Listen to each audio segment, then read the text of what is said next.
13th, 1775. As of May 22nd, 2025, the Navy is 249 years old. Marine Corps, November 10th, 1775. As of May 22nd, 2025, the Marine Corps is 249 years old. The Coast Guard, August 4th, 1790. As of May 22nd, 2025, the Coast Guard is 234 years old. Air Force, September 18th, 1947. As of May 22nd, 2025, the Air Force is 77 years old. And least but not, Space Force, the newest one, December 20th, 2019. As of May 22nd, 2025, the Space Force is 5 years old. This is the gratitude for all the veterans that we have, and I appreciate you all being here. Thank you. Thank you, Dennis. As we close our ceremony tonight, let us remember that America is a nation born from the ideals of freedom and equality. For over 3 centuries, more than 41 million Americans have stepped up as guardians of our precious ideals. In the Revolutionary War of the present day, they've answered the call of duty to ensure that freedom rings loud and clear. How about one last round of applause for all our veterans and active duty military members who make this country the land of the free because of the brave.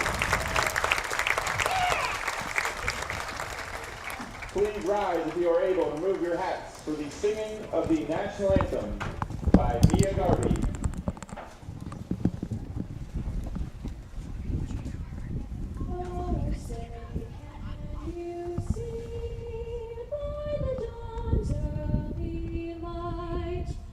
So proudly we hailed at the twilight's last gleaming, whose broad stripes and bright stars through the perilous fight on the ramparts we watched were so gallantly streaming, and the rockets were clear, the bombs bursting in air, gave proof through the night that our flag was still there. Oh, say does that star-spangled banner yet wave o'er the land of the free and the home of the brave?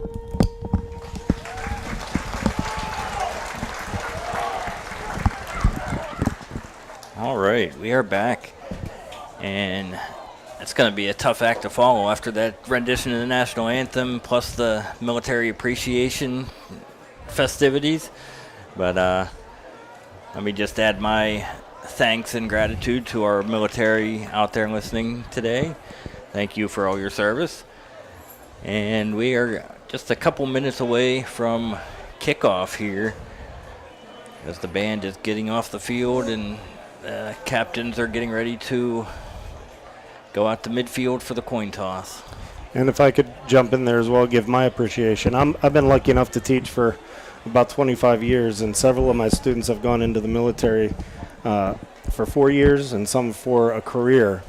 And I've just seen how it has benefited them and their family and our country. And I want to give everybody out there that has served even a short amount of time my greatest of appreciation. Absolutely.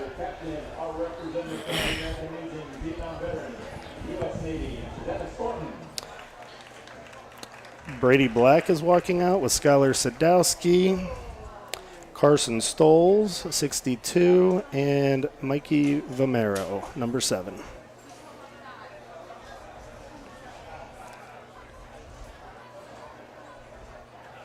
I got to tell you, Northeast has really cool jerseys.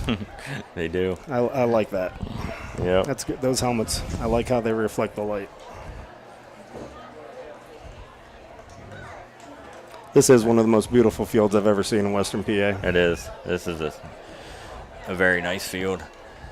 But I didn't notice who won the coin toss, so we will see in a minute. But I believe we have our video back up, so hopefully everyone out there can see and hear us. We do not have our normal cameraman here tonight, so I know that sometimes you guys post messages.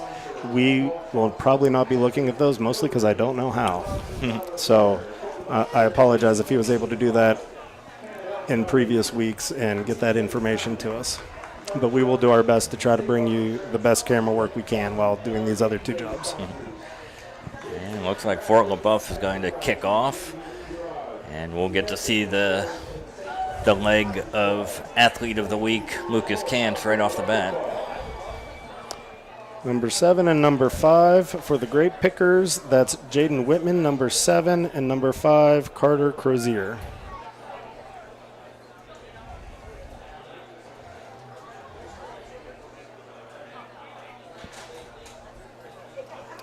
I'm going to go out on a limb.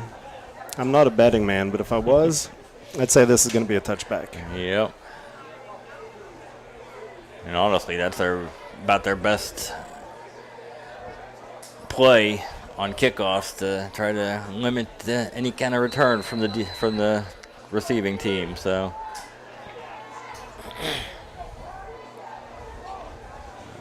we're getting ready to get underway.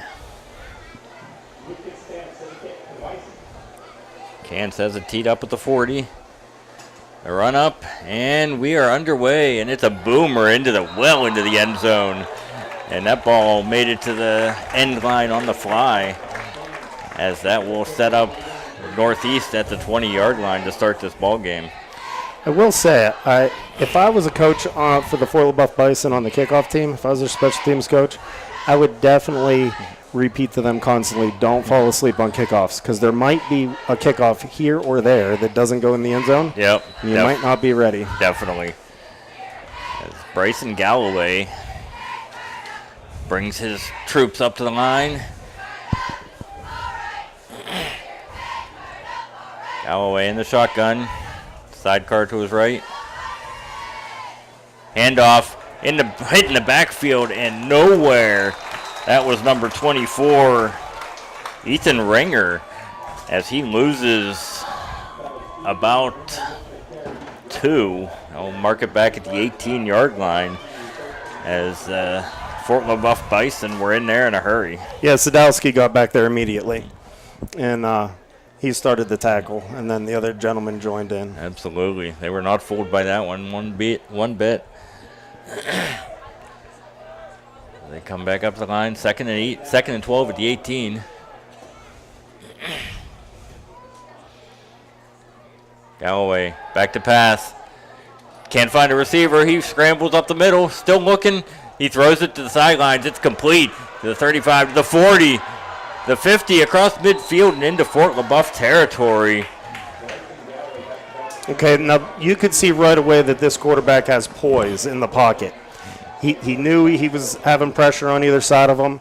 He took his eyes down just for a second to find an opening to move forward, but he knew where his receivers are. As soon as he looked up, he knew where to go. Absolutely. That was a 35-yard pass play there. I didn't catch the number who caught that, but that brings it up to the 30 or 47-yard line of the Bison. As Galloway takes the snap again, throws it to the sidelines, it's complete, breaks a tackle, and knocked down at the 42, out of bounds. Yeah, Carter Crozier looks, now we see why this gentleman has all these short pass gains. Absolutely. It looks like it's part of the run game. Yep. It's almost West Coast. Absolutely. And, yeah, that is definitely a combination that they're going to have to be ready for today.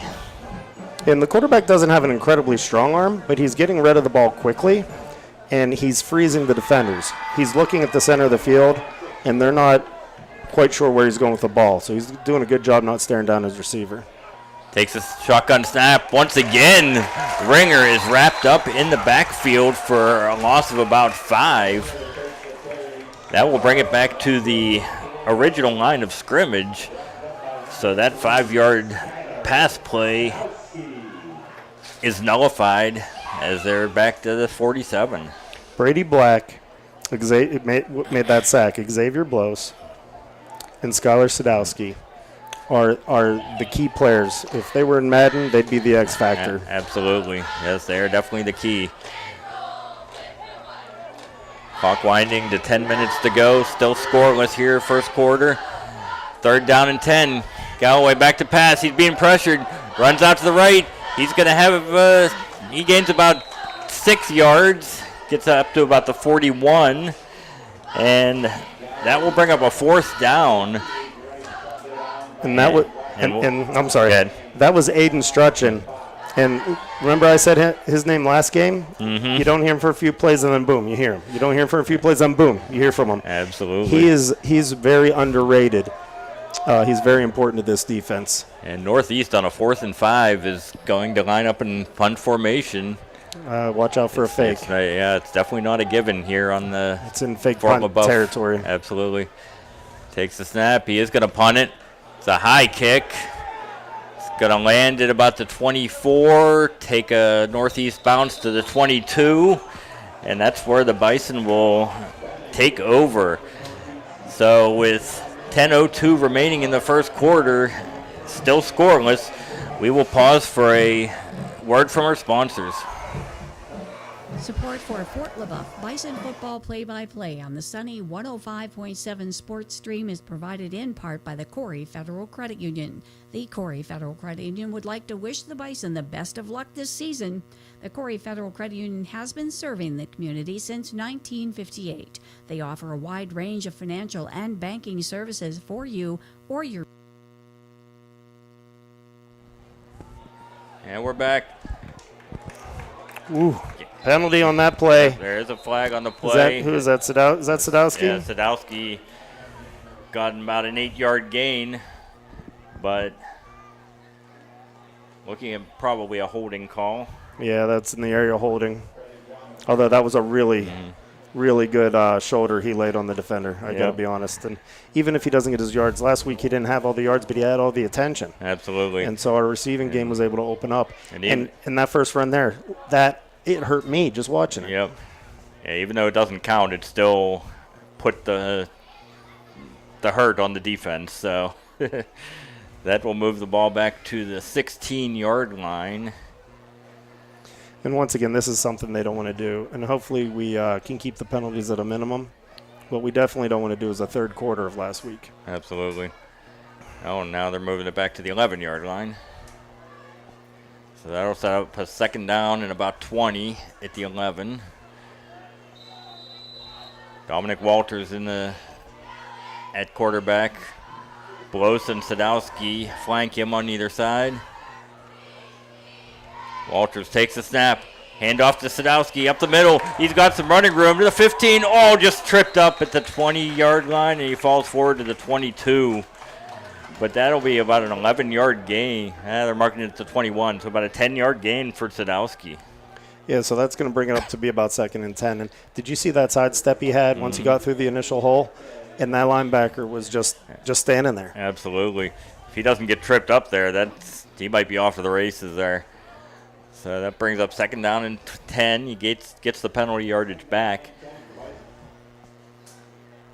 As Walters in the shotgun. Takes a snap, hands it off to Sadowski around the right end. He runs over a guy and gets up to the 28 for a 7-yard gain. So that's the benefit of being able to lower the boom a little bit on people. So he went and he was able to do that side step on the last play because that defender was getting ready for contact.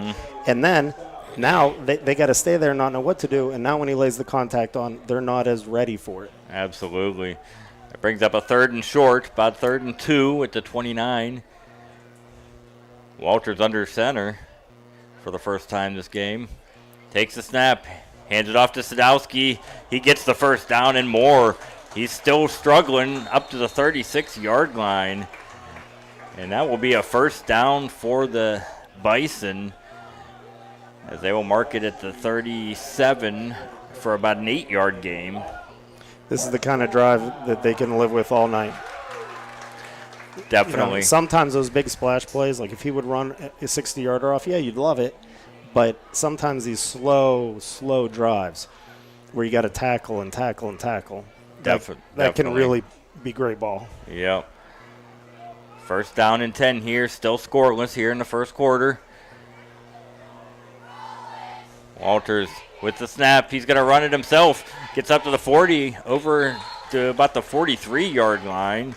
That's going to be about a 5-yard gain, as the Bison have been running the ball at will here early in this first quarter. Yeah, and the score is 0-0 at this point. We haven't been able to get any touchdowns in, but the ball has been moved by both teams. Second down and 5 here. Walters in the shotgun. Takes the snap. Fakes the handoff, and he's going to keep it himself. Not much room there. Maybe gets back to the line of scrimmage, as he was stacked up right about the line of scrimmage. So we'll give him maybe a half-yard gain. Brings up about a 3rd and 4.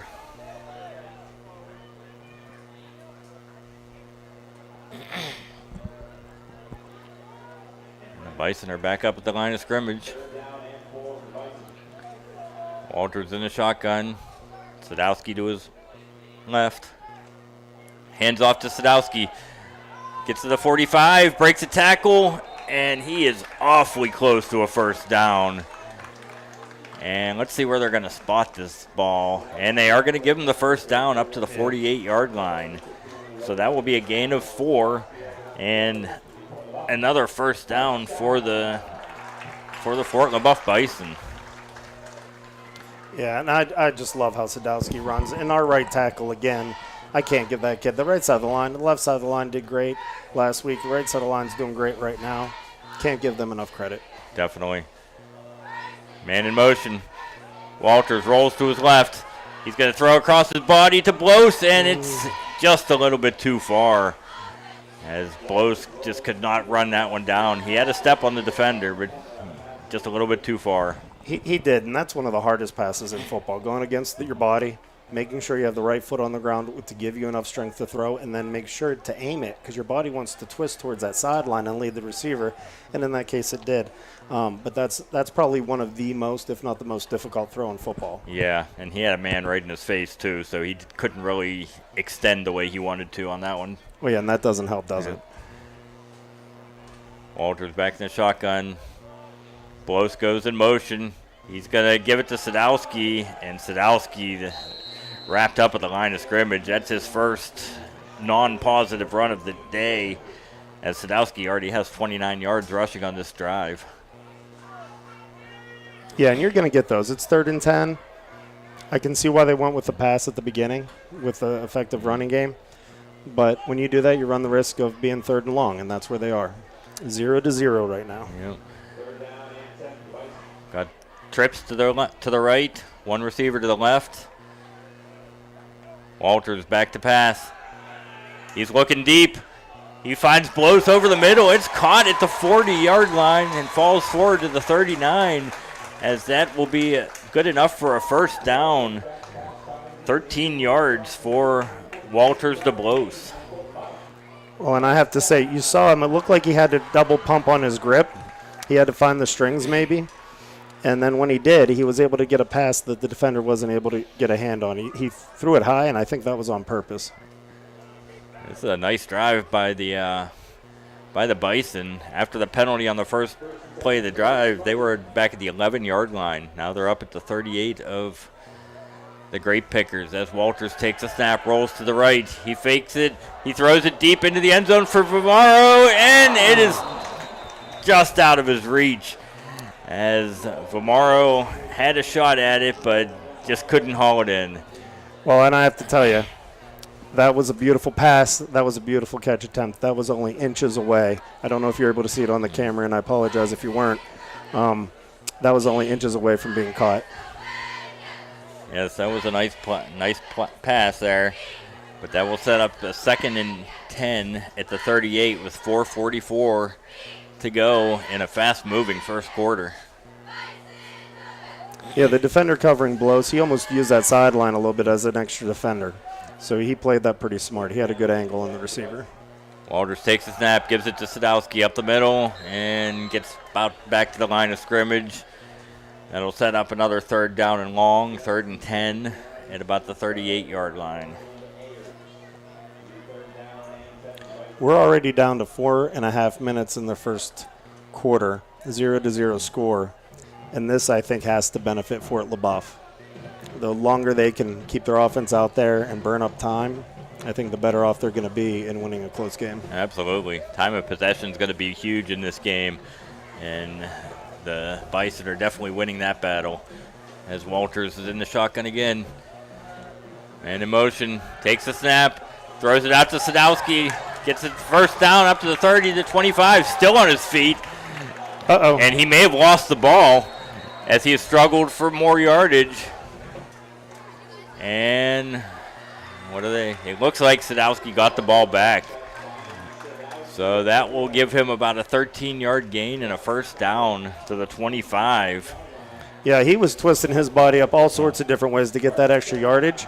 And while that's very commendable, and it probably is what got us the first down, you got to be pretty careful not to fumble it. Yep. When you twist and turn a little too much, you make that ball vulnerable. Yep. That puts the ball 1st and 10 at the 25. 3:30 on a running clock. Blows in motion. Takes the snap. Vamaro in the end zone. A little bit of hand fighting, but no call as the pass is just a little bit out of his reach. Yeah, that was awfully close to a touchdown. They're going to hit on this play eventually. That's very similar to the play we had before, and I can tell that it's going to click here in a minute. Absolutely. But that also opens up the running game a little bit too, because if they have to watch for the deep pass, they can't have as many people up in the box. As Walters has Los and Black in the backfield, and he pitches it to Black, and it's fumbled, and it's returned by Northeast as they return the ball up to the 48-yard line of Fort Leboeuf. And that play didn't look good from the get-go. And the Walters pitch just off the mark as the first turnover of the game goes to the Grape Pickers as they're going to mark the ball right at midfield. Yeah, I think they could have had a positive on that, but that play got more and more difficult as it proceeded. But once again, Walters on a turnover ran the guy down. Mm-hmm. This guy has a no quit in his heart, man. His motor runs high all the time. He does. And that sets Northeast up with good field position. 3:15 to go in a scoreless first quarter. Galloway takes the snap, hands it off up the middle, and Ringer gets up to about the 40-yard line as he looks like he's going to have a first down. It didn't look like that play was going to gain much, but he was able to break some tackles and gain 11 yards. Well, they have a power running game too. You know, it's kind of like Mike Allstott and Jerome Bettis going at it here. That kid has some thick legs. It's going to be hard to go low when you have legs that big. It's going to hurt. But if you go up high, you're going to get carried. Absolutely. Galloway in the shotgun. Ethan Ringer to his left. And a fake handoff, and Galloway's going to keep it, and he is thrown for a loss by Skylar Sadowski in the backfield, as that is going to lose about 5 yards. You know, I just get the feeling when I watch these guys, the more challenge that they have, the stronger they become on defense. It feels like the closer the game is, the harder that it's going, the more they step up. Definitely. And this is second down and 15 at the 44 as we're approaching 2 minutes to go here in this first quarter. Galloway takes the snap, drops back, and whistles blow the play dead. Either false start or neutral zone infraction would be my guess. Yeah. I'll be honest with you, I didn't see it. This one is going to go against Fort Leboeuf. So they will give the 5 yards right back that they had gotten on that defensive play on the previous play. Yeah. Now the play before, Sadowski made the sack, and Walters made the tackle on the turnover. Did you notice how both of them grabbed him with their hands and then kind of had to spin him down? Mm-hmm. Sadowski got his arms around him, but their hand strength that's really hard to do. Absolutely. All right, we're at 2nd down and 10 at the 39-yard line for Northeast. Galloway back to pass. He's looking down the middle. It's complete. He breaks a couple tackles down to the 20, the 15, and that is number 8. No, that was. Let's see who it is. But I got to tell you, it looked like he had grease on his helmet because they went up high, and he just ducked his head under there. I think that was number 5 that caught it, Crozier. Yeah, that's their yep. favorite guy. If we don't say the number, that's a good chance that's who it is. Yep. And once again, he can run after the catch. He can. I think they might be better off going low. Yep. That's his 3rd catch of the game already. That sets them up at the 17-yard line. 1st down and 10. Galloway takes the snap, hands the ball off to Ringer. He's going around the left side. He's up to the 10. Another 1st down, or close to a 1st down. And that's down to about the 9-yard line. It looks like they're going to spot him about a yard short. So once again, the Grape Pickers are driving the ball down here. Yeah, Ringer has low center of gravity. So if you're going to tackle him, you have to get low. But when a person has low center of gravity, they can move side to side a lot quicker than a tall person. And so when he's down there, it's really hard as a defender to say, how am I going to take this guy on? I got to go low, but then he might be able to juke me. Absolutely. And we are under a minute to play here. 2nd down and 2, they're saying, at the 9-yard line.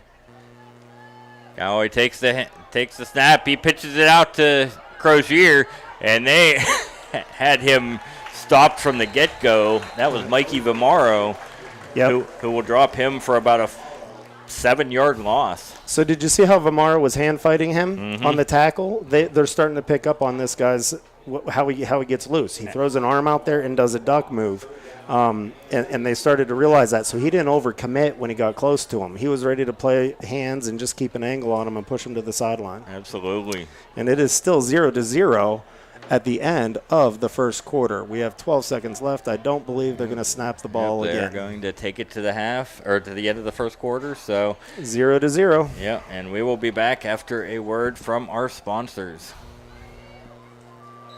Support for Fort Leboeuf Bison football play-by-play on the sunny 105.7 Sports Stream is provided in part by the Corry Federal Credit Union. The Corry Federal Credit Union would like to wish the Bison the best of luck this season.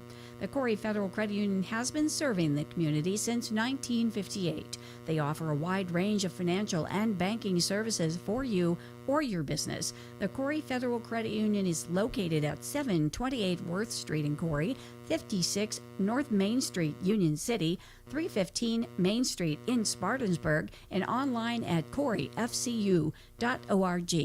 The sunny 105.7 Sports Stream thanks the Corry Federal Credit Union, a not-for-profit organization, for their support of Bison football play-by-play. Support for this broadcast is provided by Family Ink Innovations, specializing in screen printing, banners, yard signs, and much more. Located at 319 High Street in Waterford and 104 West Smith Street in Corry, and online at FamilyInkInnovations.com. Phone 814-462-6628. The Sunny 105.7 Sports Stream thanks Family Ink Innovations for their support.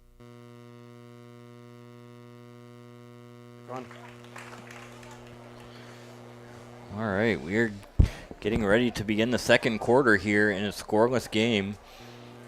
We have 3rd down and 8 at the 15 for Northeast.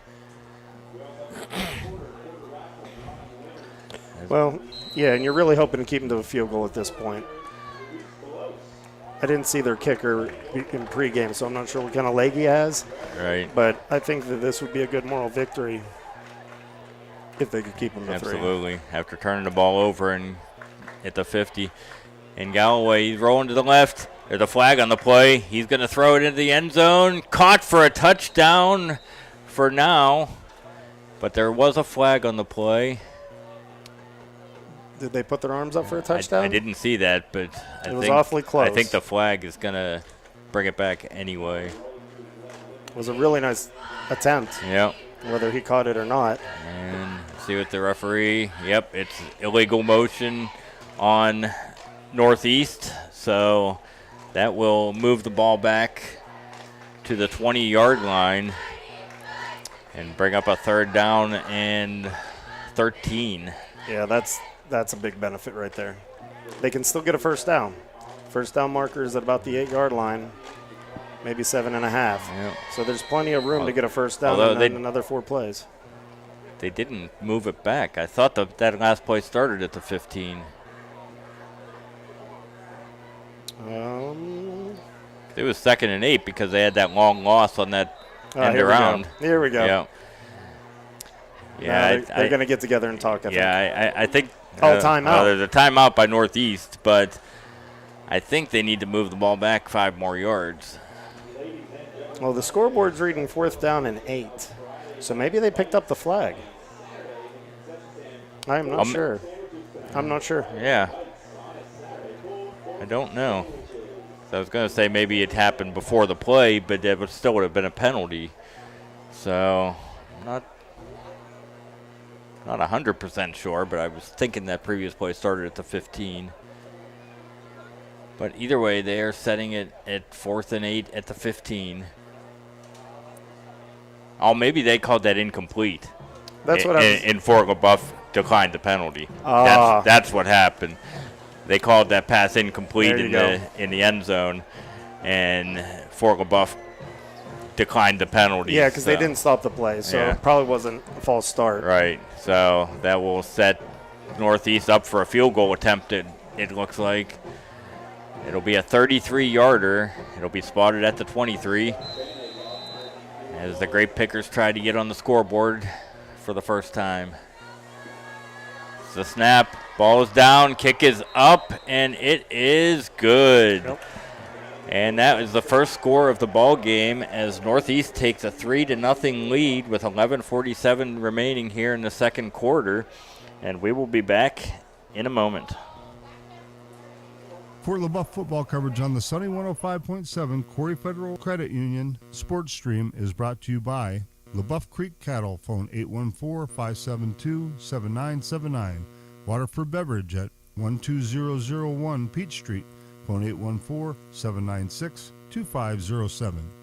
Wagon Wheel Bar and Grill at 12711 Route 19 in Waterford, phone 814-796-2017.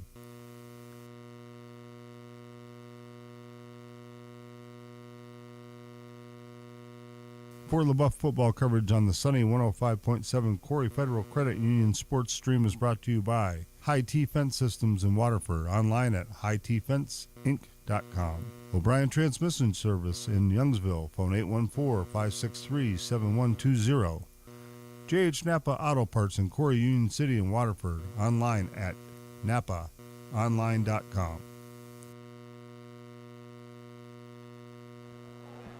Now, we're about ready for a kickoff, and in past weeks, they have tried to stay away from Vomaro and whoever else might be back there at the time. And here's the kick, straight down the middle. Vomaro does grab it at the 2. It's up to the 10, 20, up the middle, the 25, and falls forward across the 30. As that was about a 30-yard return up to about the 32-yard line. So good field position for the Bison to start this next drive. That was really good field position, and he almost, there's another flag on the field. Got some laundry. Yep. That was a good return. He almost was able to bounce that through that hole. He had a good chance of getting another 20 or 30 yards, maybe go the whole way. And it's going to be a holding on Fort Leboeuf, so that will move it back. And once again, Fort Leboeuf will be in poor field position to start their drive. Last drive, they drove it all the way into Northeast territory before turning the ball over. This drive will start at the 12-yard line, it looks like. And it is 3-0. Great Pickers are winning. And this is going to be a 1st and 10 since it happened on a kickoff. We'll see how the Bison respond after giving up the first points of the game. As Walters lines up behind center, under center. Blows in motion. He's going to give it to Blows. He's got some running room around to the left side, and he's tracked down at the 19, but about an 8-yard gain for Xavier Blows, as that is a good way to start this second drive of the game for them. Yeah, giving Sadowski some air, give him a chance to have a breath, especially after coming off defense. That's a really good run. When you can see other guys contribute, that's a good thing. Absolutely. Yeah, they have about 3 or 4 capable runners back there that, you know, they could go to besides Sadowski. So Walters lining up in the under center again.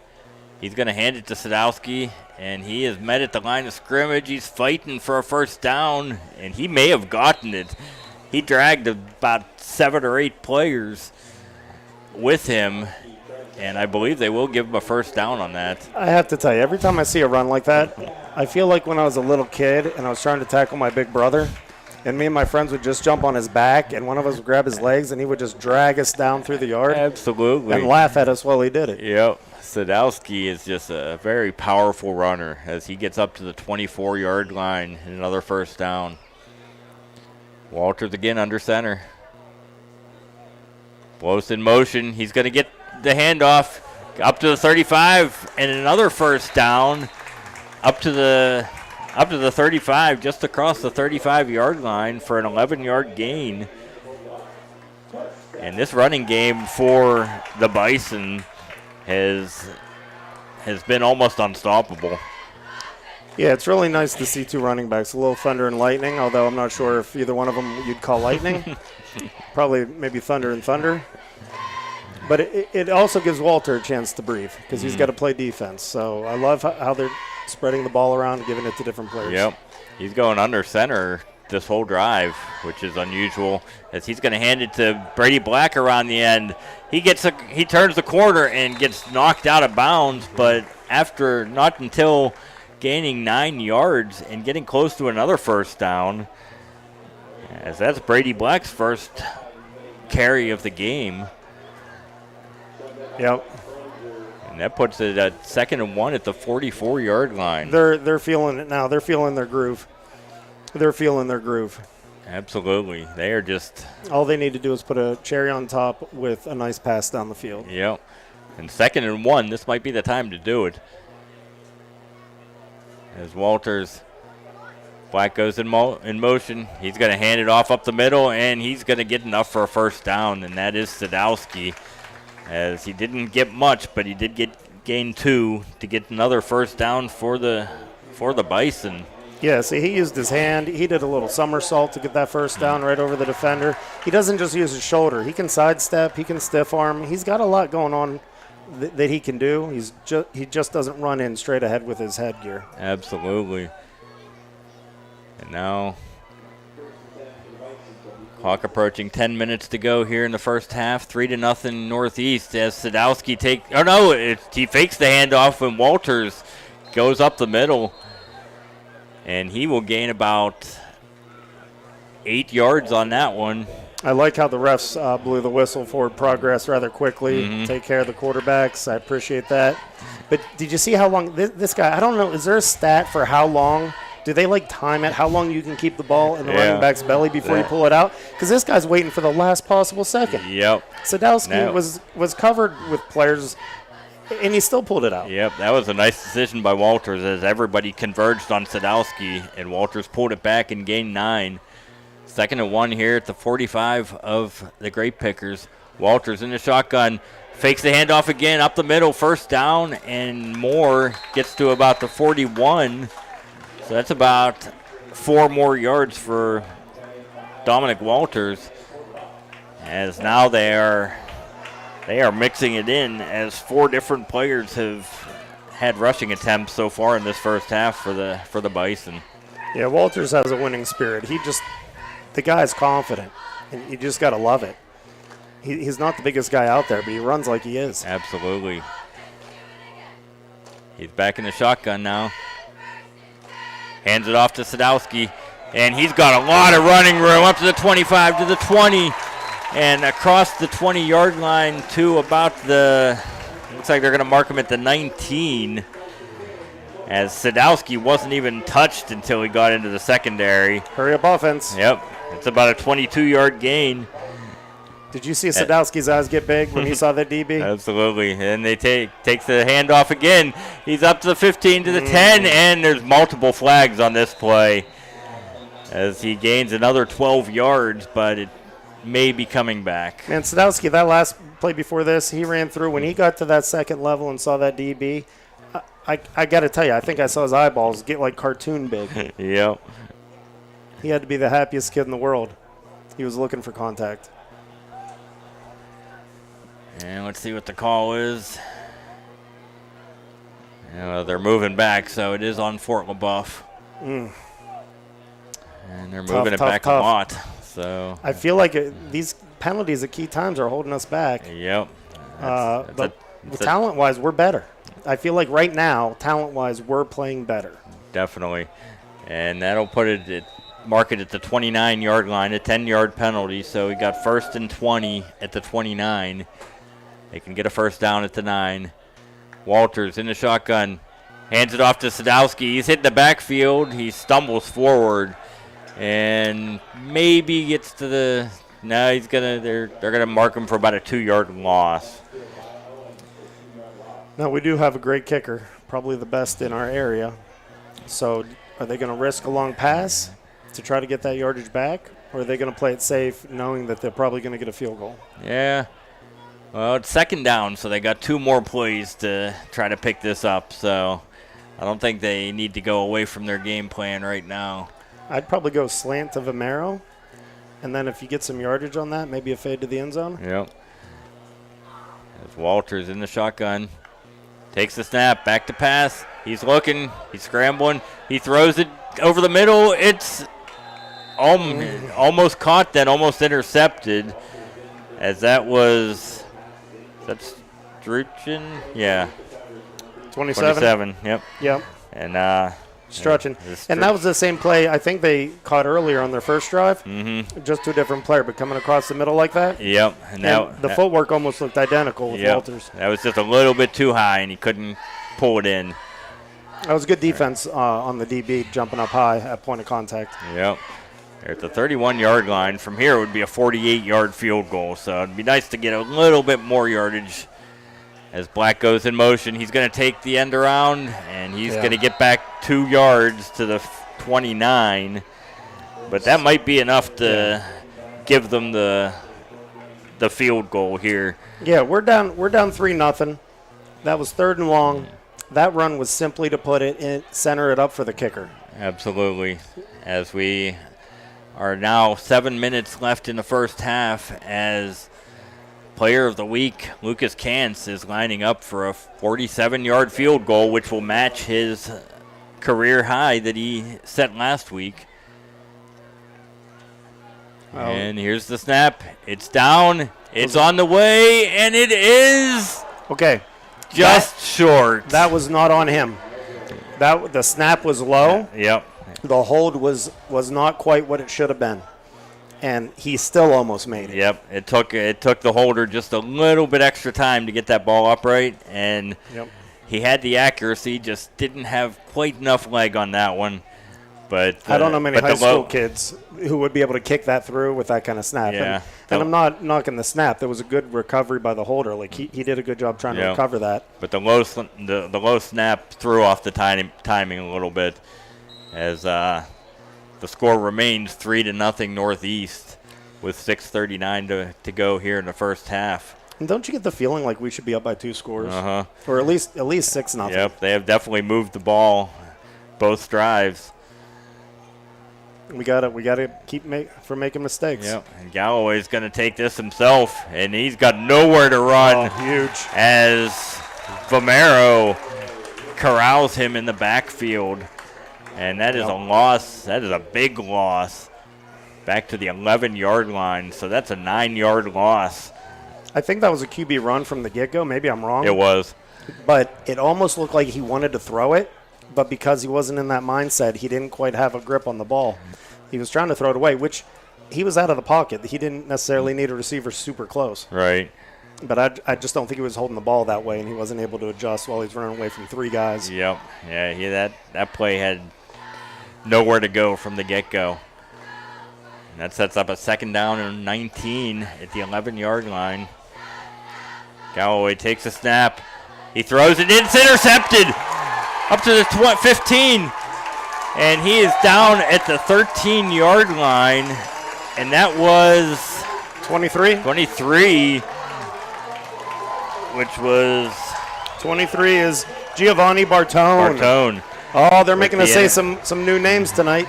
And Bartone with the interception.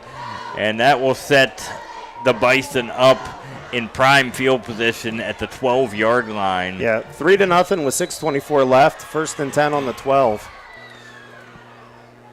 This might be a touchdown. I feel like they're going to be able to put this one in. Yep, that was a big play as both teams have now turned the ball over.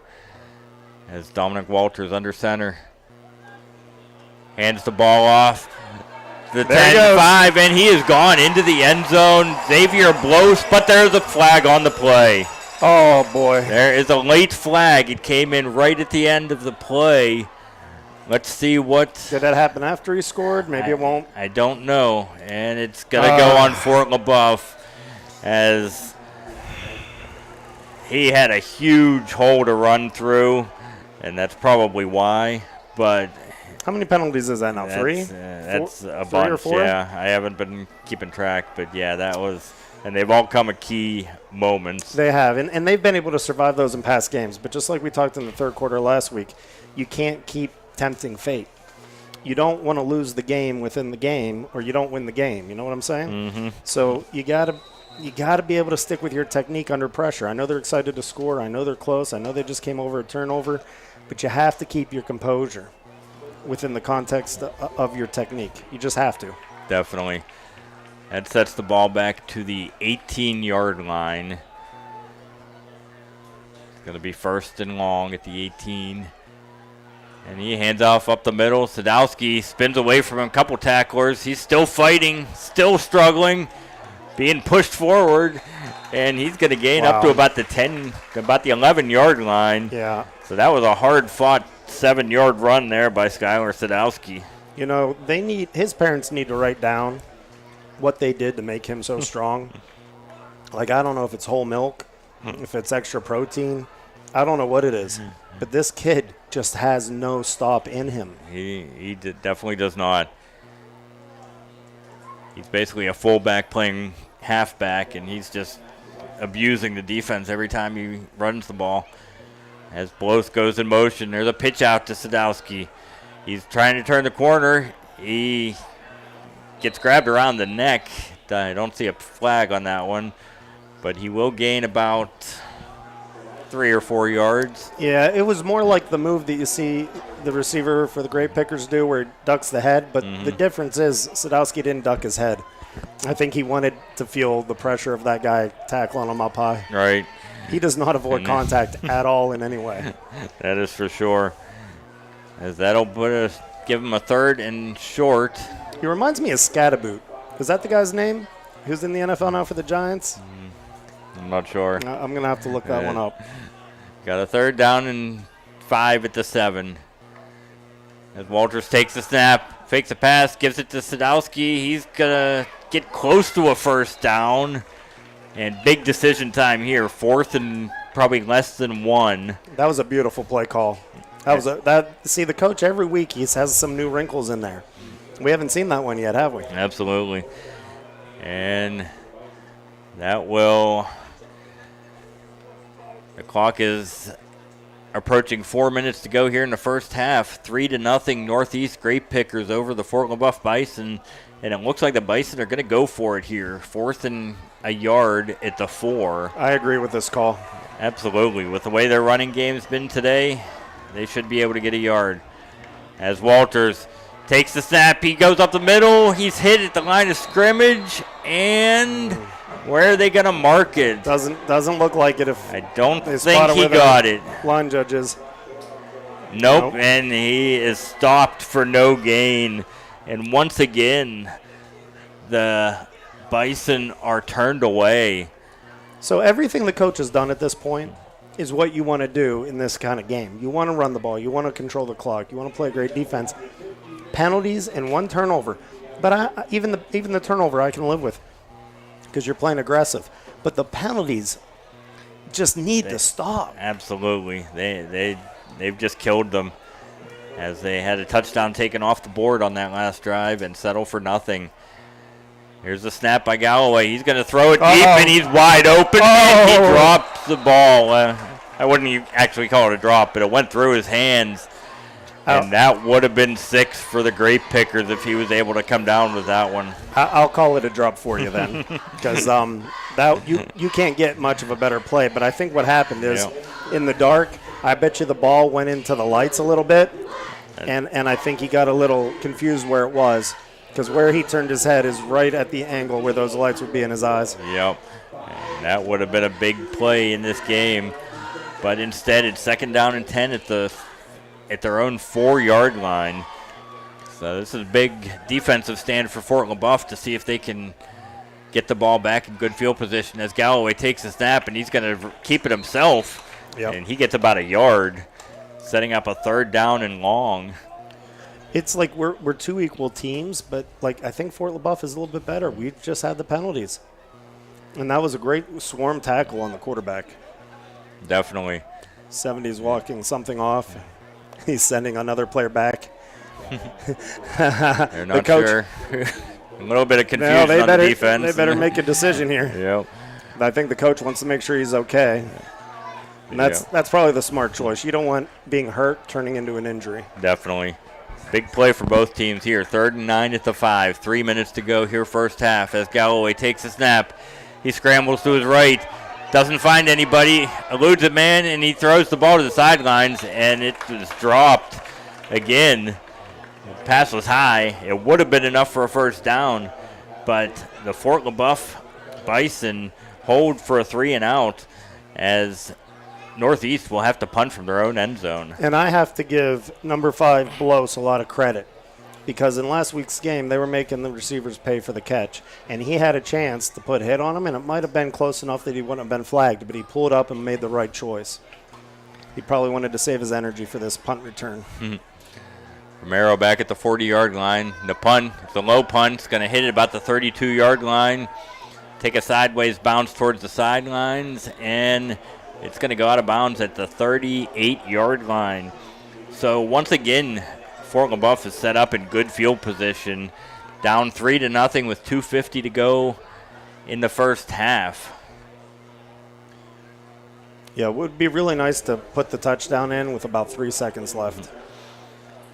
3-0. This first half has gone through so fast. This is. There's been a lot of running from both teams, and not a lot of breaks in the action.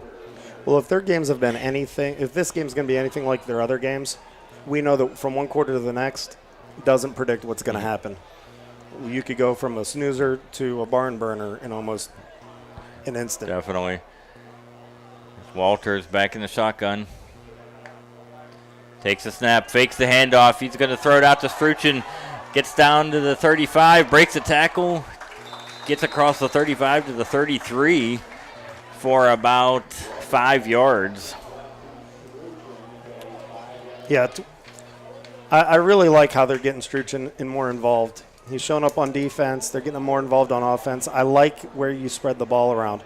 And this is the perfect team to get that started on your team. Absolutely. 2nd down and 5 at the 33-yard line. Walters in the shotgun. Takes a snap, fakes the handoff over the middle to Blos. That might have got tipped. 30 tipped it. Yeah. So 30 for the Grape Pickers. That is Colton Whitman. That was a good pass. He timed it perfectly. If he would have jumped up a little earlier, a little later, he would not have tipped that ball. Absolutely. But, yeah, he got just enough of it to throw off the timing of the play, and Blos just couldn't come down with the pass. All right, so now they're used to the slant, right? Yep. So now what are they going to do to counter that? 3rd down and 5, the 33-yard line. Are they going to do a drag? They're going to do a down and out? Walters takes the snap. He's going to run it to the right. He's across 35 to the 30. 1st down and more up to the 25-yard line as Walters gains about 8 yards to give Fort Leboeuf a new set of downs. And I like his decision making. He was really smart. He could have taken on some contact, but he was smart and he went out of bounds. Yep, that also saves time with 2:01 to play here in the half. Fort Leboeuf has all 3 of their timeouts remaining.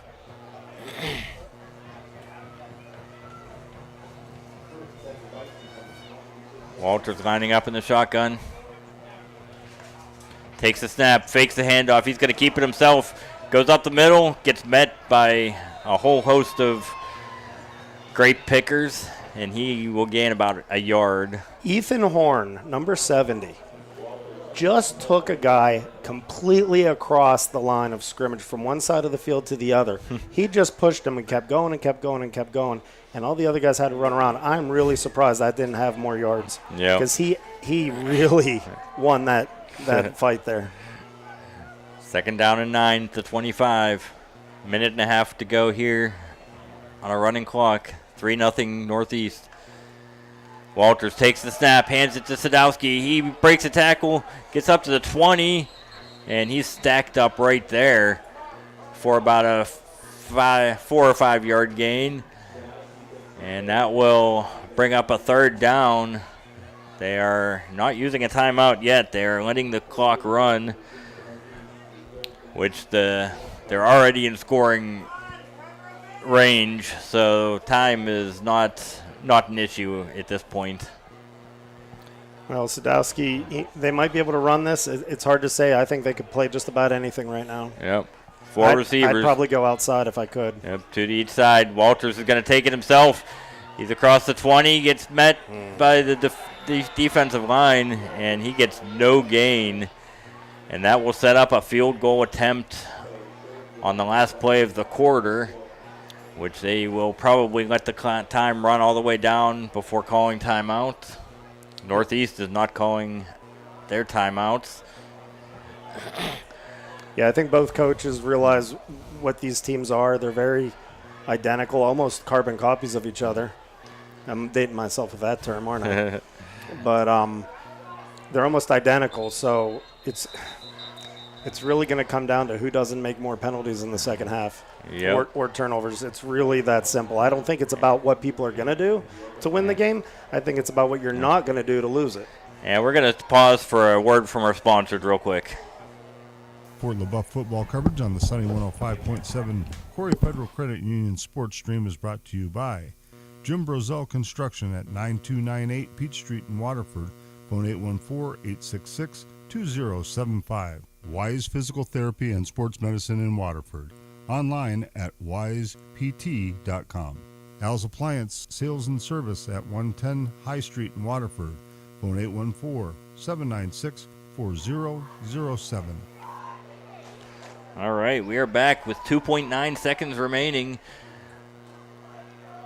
And it's important to remember that we're going to get the ball back in the second half. Absolutely. Lucas Cant's trying a 37-yard field goal on the last play of the first half to try to tie it up. The ball is down, the kick is up, and it is wide right. Oh, my. As he misses his second field goal of the game.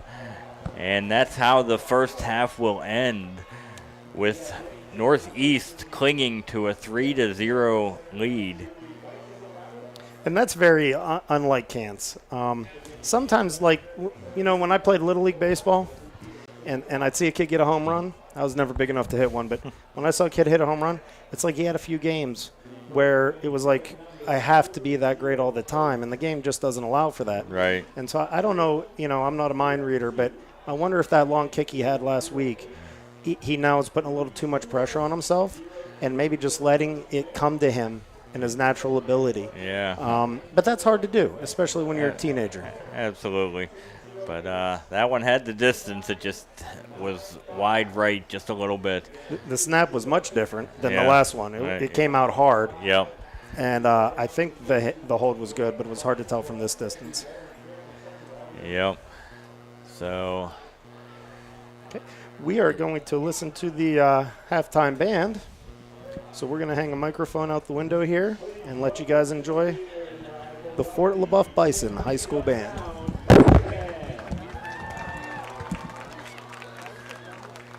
This year's show, titled Built to Last, celebrates 70 years of tradition and excellence in the performing arts here at Fort Leboeuf. Song titles include That's the Way I Like It, Shout It Out Loud, Don't You Worry About a Thing, Hold the Line, and Fat Bottom Girls.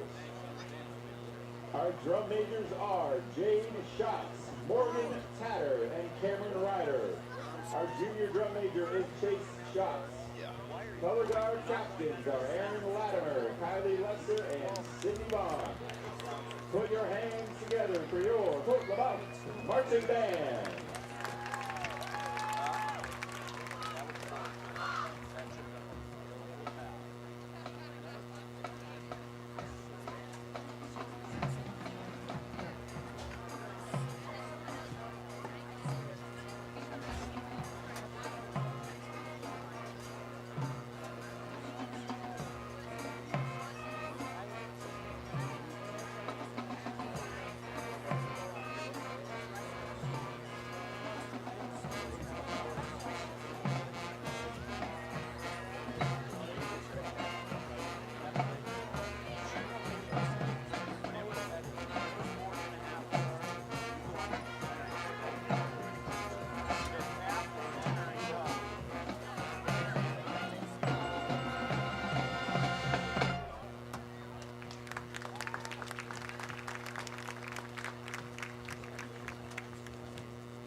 hear one more time for the Stand Freedom Sound for the Love Marching Band.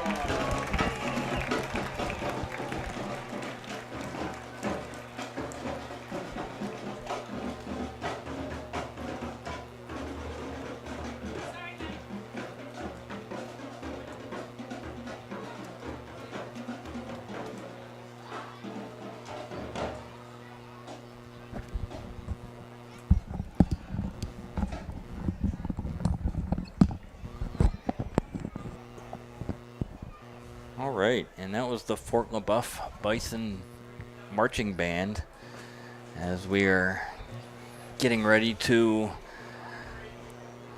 resume the second half here as the Bison trail 3-0 to the Northeast Grape Pickers. Let me just give you some halftime stats here. The Bison are led in rushing by Skylar Sadowski, who has 74 yards rushing. Dominic Walters has chipped in with 28. And Walters has 31 yards passing in the first half. On the other side, the Fort Leboeuf defense has done an excellent job containing the Northeast running game, as Ethan Ringer has only 13 yards rushing in the first half, while quarterback Bryson Galloway has -8 yards rushing in the first half. Galloway has connected for a couple long passes, and he has 62 yards passing on the day. So, as we are here at halftime in our game, 3-0 Northeast, let's go through some scores from yesterday. Not a whole lot going on today. The only score we have right now for today, the only other game going on right now, is Greenville is defeating Cochranton 35-0 at halftime right now. Scores from yesterday, a couple scores of interest to Fort Leboeuf and Northeast.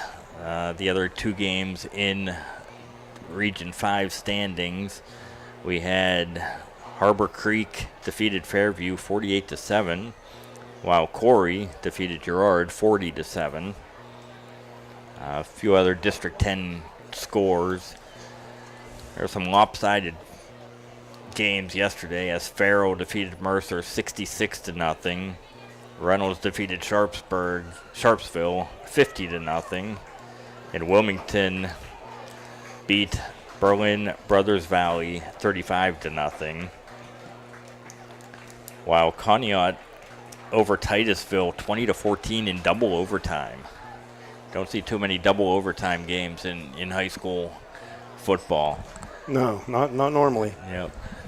So as I was thinking about the first half, it's a low-scoring game, 3-0, and I can't help but think about those deep passes by both teams that just missed their receivers. They each had a chance, especially Northeast. They threw it down the sideline towards the end of the second quarter, and that guy had a good 5 to 7 yards on the defender. So you can tell they're trying to do the short game, pass, and then boom, try to take the top off, which is probably why you see so many short passes in the stats from previous weeks. But we also had 2 passes down the sideline that could have been caught, and this game could be very different. Absolutely. This game could easily be 14-7 or 21-7 or 21-14. But the penalties, too. Yep. The fumble, you can live with that. They don't do that too often. But the penalties are just becoming a little too common. And I don't know if they come out the second half, if they do that, if they're going to be able to pull this out. Definitely. And turnovers have been a big factor in this game, too, as both teams have turned the ball over. Fort Leboeuf was driving when they fumbled the ball. And Northeast threw an interception deep in their own territory, but was but Fort Leboeuf was not able to punch that ball in, as the Bison have missed 2 field goals in this game.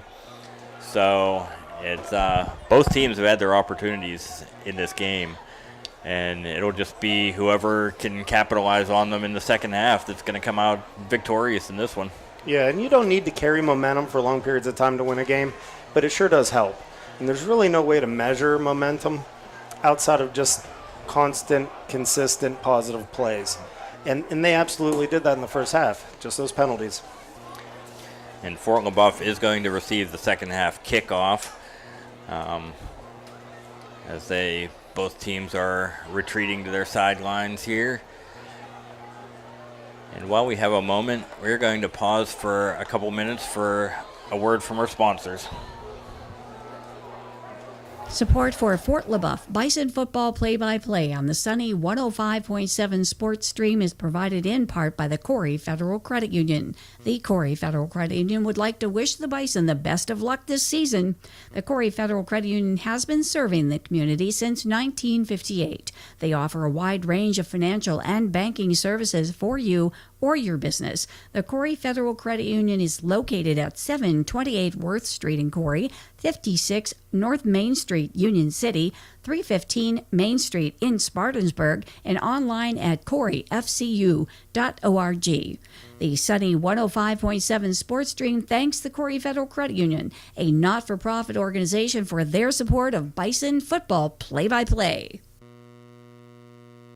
Support for this broadcast is provided by Family Ink Innovations, specializing in screen printing, banners, yard signs, and much more. Located at 319 High Street in Waterford and 104 West Smith Street in Corry, and online at FamilyInkInnovations.com. Phone 814-462-6628. The Sunny 105.7 Sports Stream thanks Family Ink Innovations for their support. Fort Leboeuf football coverage on the Sunny 105.7 Corry Federal Credit Union Sports Stream is brought to you by Leboeuf Creek Cattle, phone 814-572-7979. Waterford Beverage at 12001 Peach Street, phone 814-796-2507.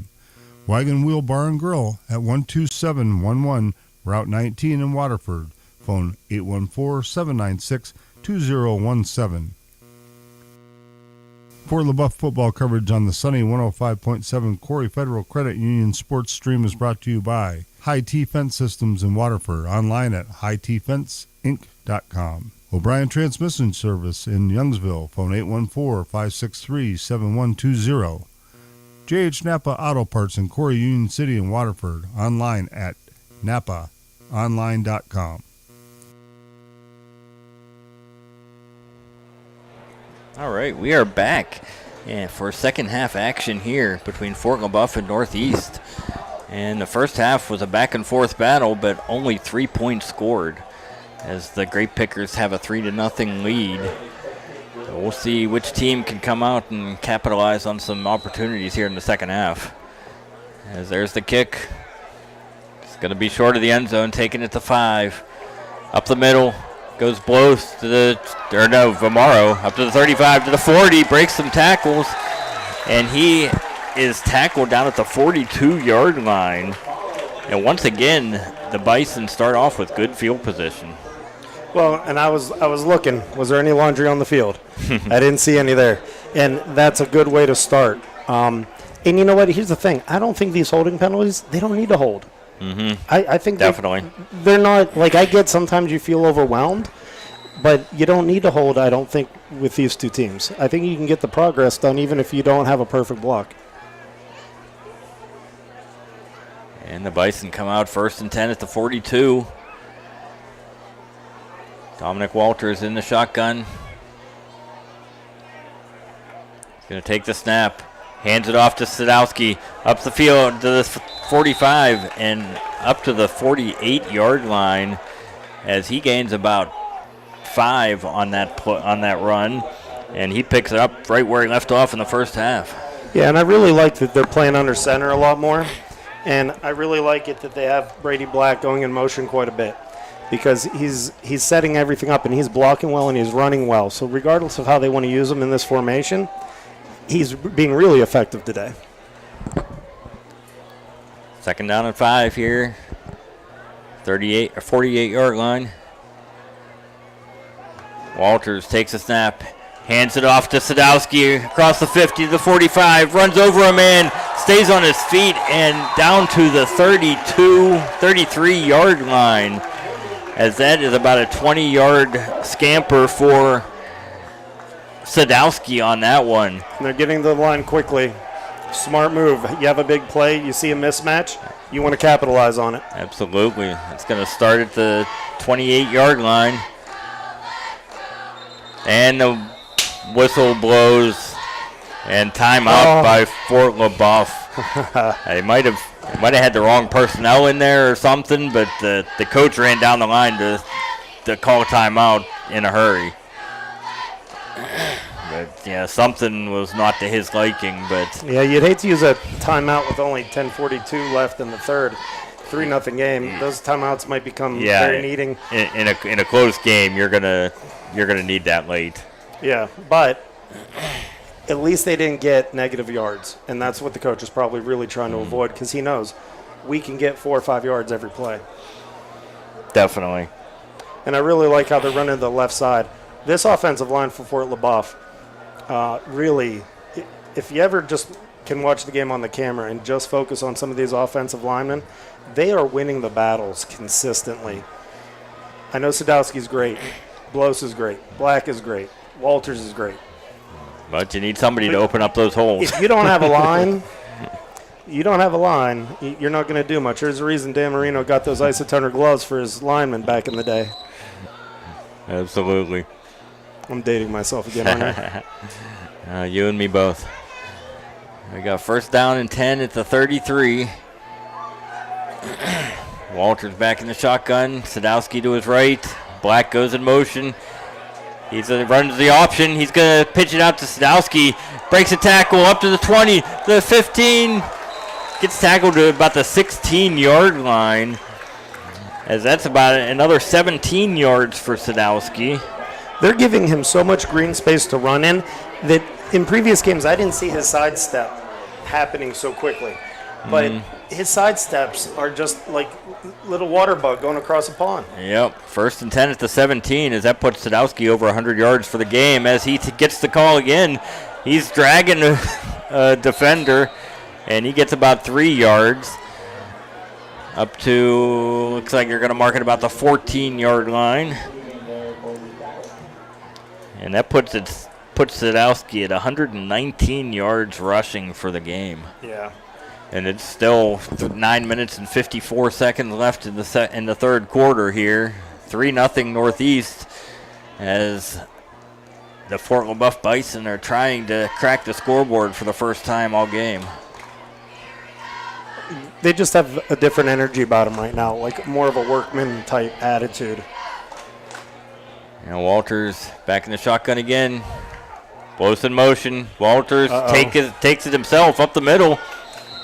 And he scrambles up to about the 10-yard line. So he turned what could have been a loss into about a 5-yard gain. And this is the second play. I believe it's 58 for the Grape Pickers. It could be 56. Second play, he was trying to have somebody help him get up. Yeah. And it looked like Walters didn't have anybody to hand it off to. It looked like he wanted to do a play action or a read option. Had nothing there. 58 for the Grape Pickers. Yeah, we have an injured player down, which is Caden Ayers, number 58. So we will step aside for a word from our sponsors. Support for Fort Leboeuf Bison football play-by-play on the sunny 105.7 Sports Stream is provided in part by the Corry Federal Credit Union. The Corry Federal Credit Union would like to wish the Bison the best of luck this season. The Corry Federal Credit Union has been serving the community since 1958.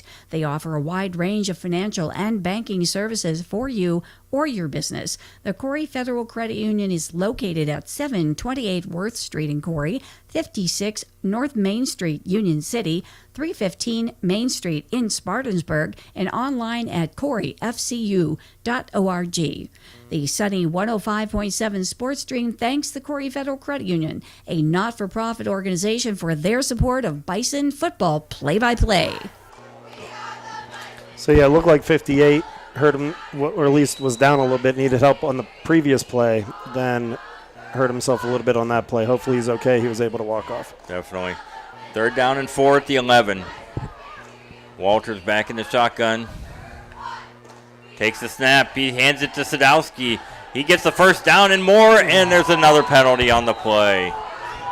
And that one will be coming back once again, as there is a holding indication from the referee. Well, in the audience here, the stands are showing their displeasure, and it's hard for me to think that these holdings are happening this much.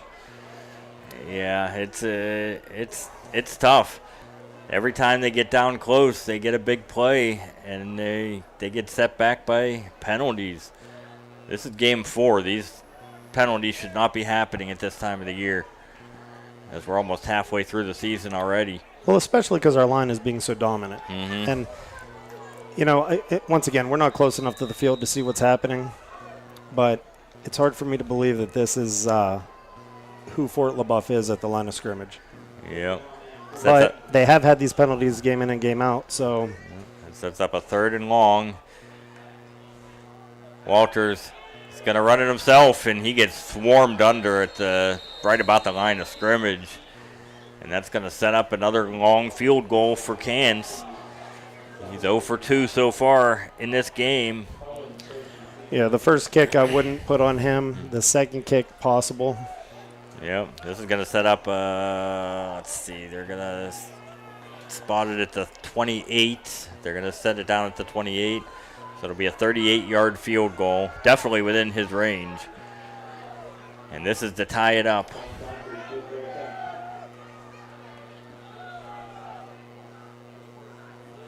And here's the snap. It's down. The kick is up, and it's blocked.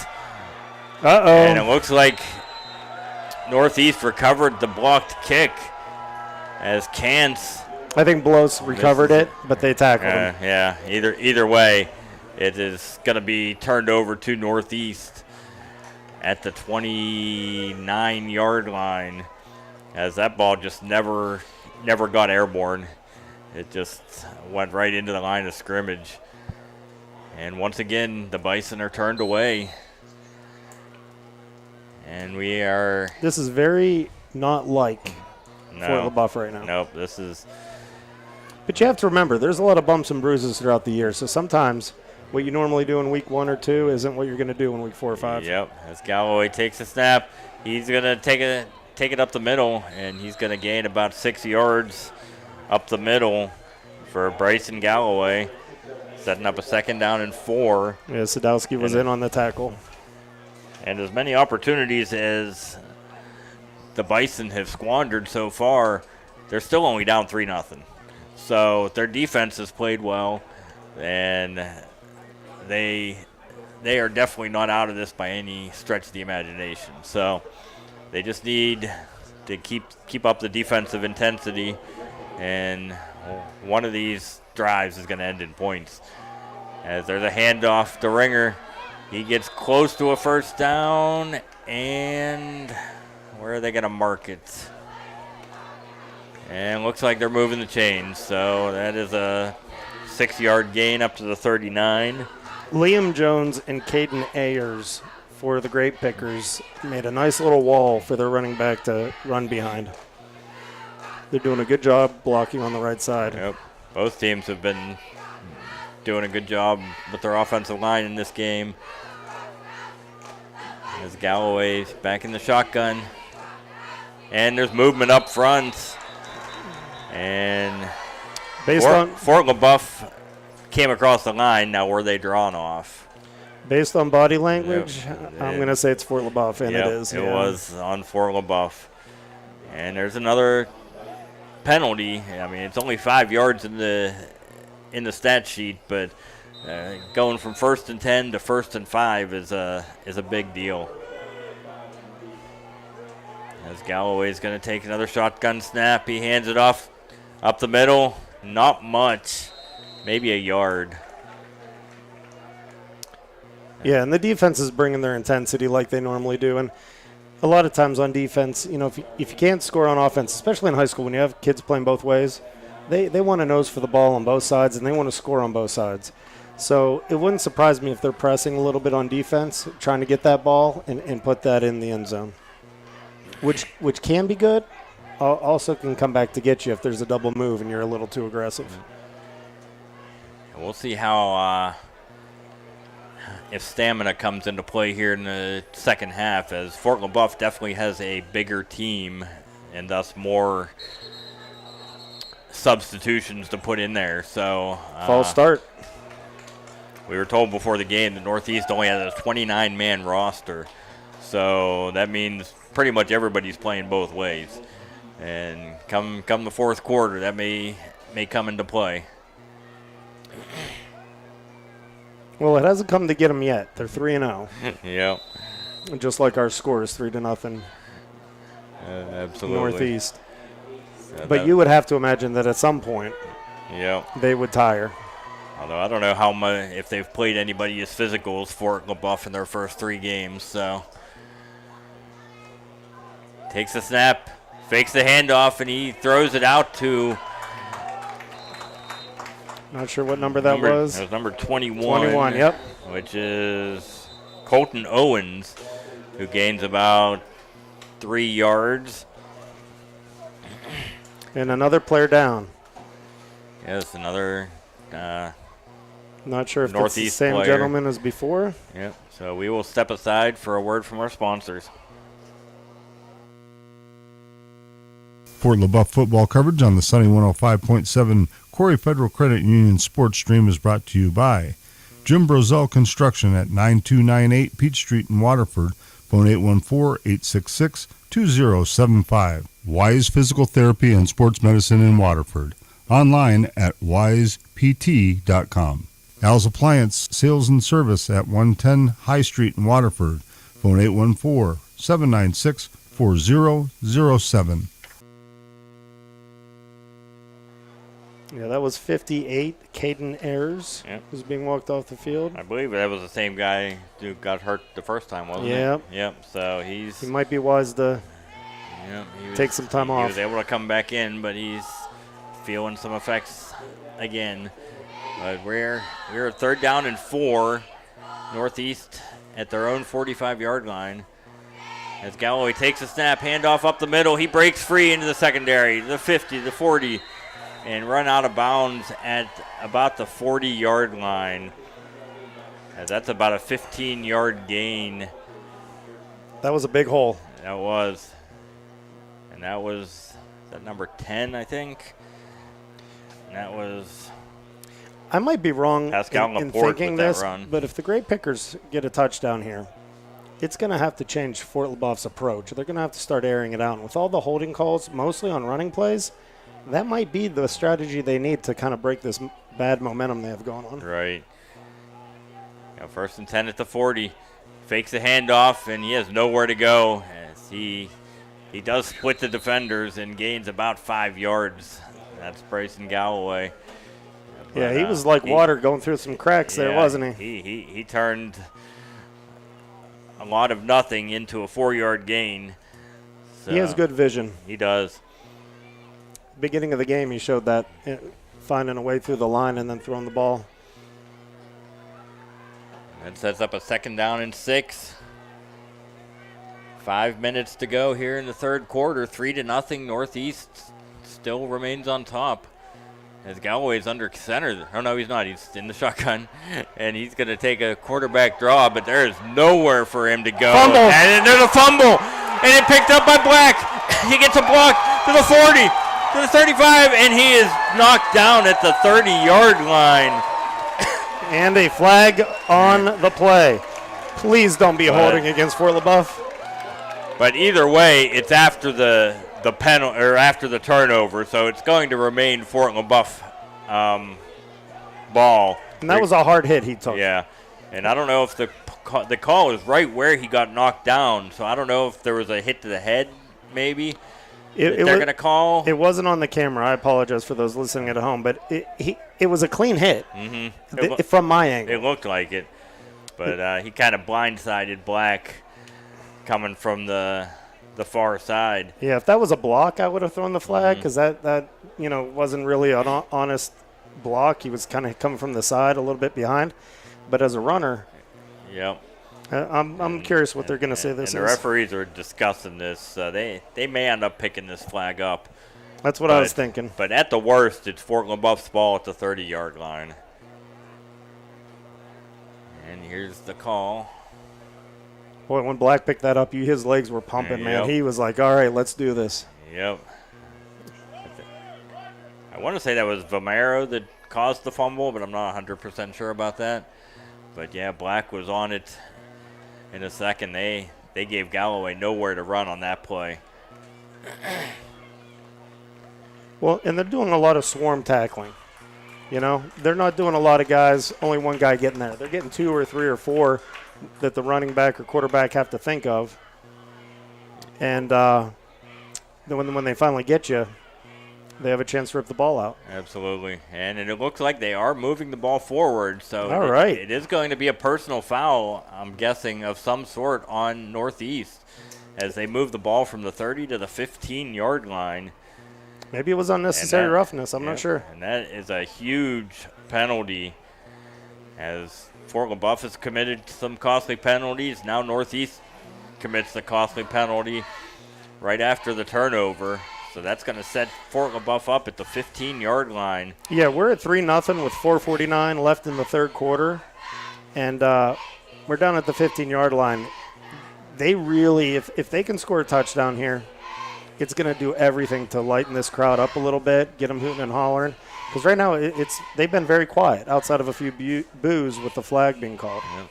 And I didn't even realize, but there was an injured Grape Pickers player on the field, and that might have been part of the reason for the delay. He was down at the other end of the field as he's just trotting off the field. But this is the 5th time that Fort Leboeuf has been in scoring territory this game, and they've come away with 3 missed field goals and a turnover. So they have to cash in one of these times. As Walters takes the snap, hands it off to Sadowski up the middle. He's dragging some players over the 10. He's still going, and he is finally dragged down at the 6-yard line. As that's another 9 yards for Sadowski, as he is just running like a man possessed right now. He should go to the Albion Fair and do some tractor pulls just himself. He knows how to pull a group of people with him. He is a tough man. Yeah, absolutely is. 2nd down and 1 at the 6. Walters hands off up the middle. Sadowski gets hit at the line, gets the first down, and he struggles to about the 3. As that's going to be another gain of 3 yards. I was awful close to a first down. Yeah. And I it think was. he got it. Yep. He got it. Yeah, he got the first down. That's going to set up a 1st and goal inside the 3-yard line, about the 2.5-yard line. Now, if you notice on that play, the Grape Pickers pushed him back. But did you notice the offensive linemen were a little hesitant to get in there because they didn't want to get a penalty?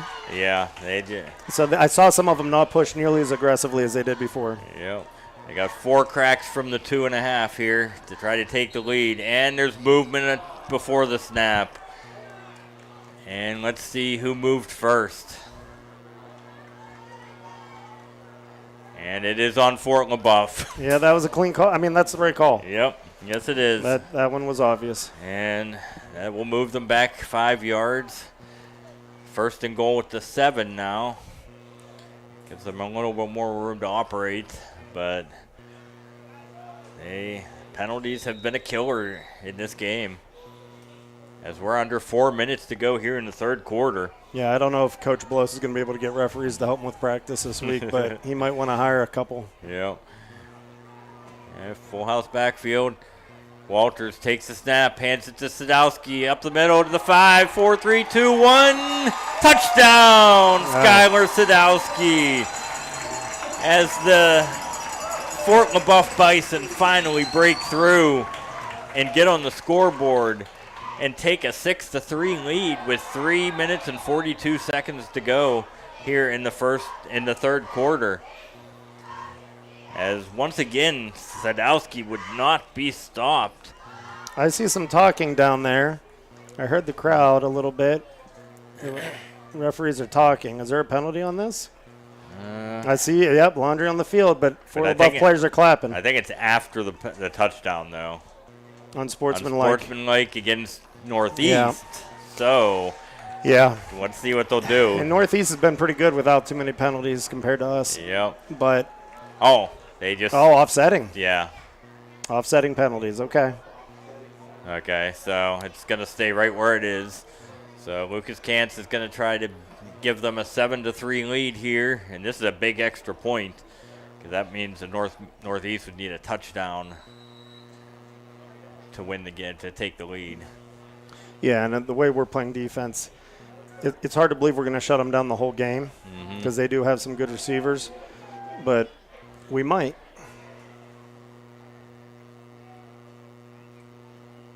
Here's the snap. Oh, good hold, and it's blocked. Okay. And that was a bad snap, and the hold, he just could not get it down cleanly. At this point, I'm not putting the blame on Kantz because I saw him come out at halftime and really boot that ball. At this point, there's something going on with the line and the snap and the blocking. Yep, they need to shore that up for next week. But as we stand with 3 minutes and 42 seconds left to go in the third quarter, we are going to take a break at 6-3 Fort Leboeuf, and we will be right back. Support for Fort Leboeuf Bison football play-by-play on the sunny 105.7 Sports Stream is provided in part by the Corry Federal Credit Union. The Corry Federal Credit Union would like to wish the Bison the best of luck this season. The Corry Federal Credit Union has been serving the community since 1958. They offer a wide range of financial and banking services for you or your business. The Corry Federal Credit Union is located at 728 Worth Street in Corry, 56 North Main Street, Union City, 315 Main Street in Spartansburg, and online at corryfcu.org. The sunny 105.7 Sports Stream thanks the Corry Federal Credit Union, a not-for-profit organization, for their support of Bison football play-by-play. And I have to say, watching some of these kicks, I don't know that this is all on Kantz. To get that kind of penetration, 2 kicks in a row, tells me it's more something with the offensive line and then with the holding. So it makes me wonder if certain players aren't playing at 100% and they're trying to do a little too much right now. Yep, and that last snap almost rolled back to the holder. It was a good job to we're moving the ball up. Get the hold in there. Maybe I bet you the penalty was on Northeast, the unsportsmanlike conduct, and they just elected to take it on the kickoff. So that moves the ball 15 yards up. So they'll be kicking the ball from the Northeast 45-yard line.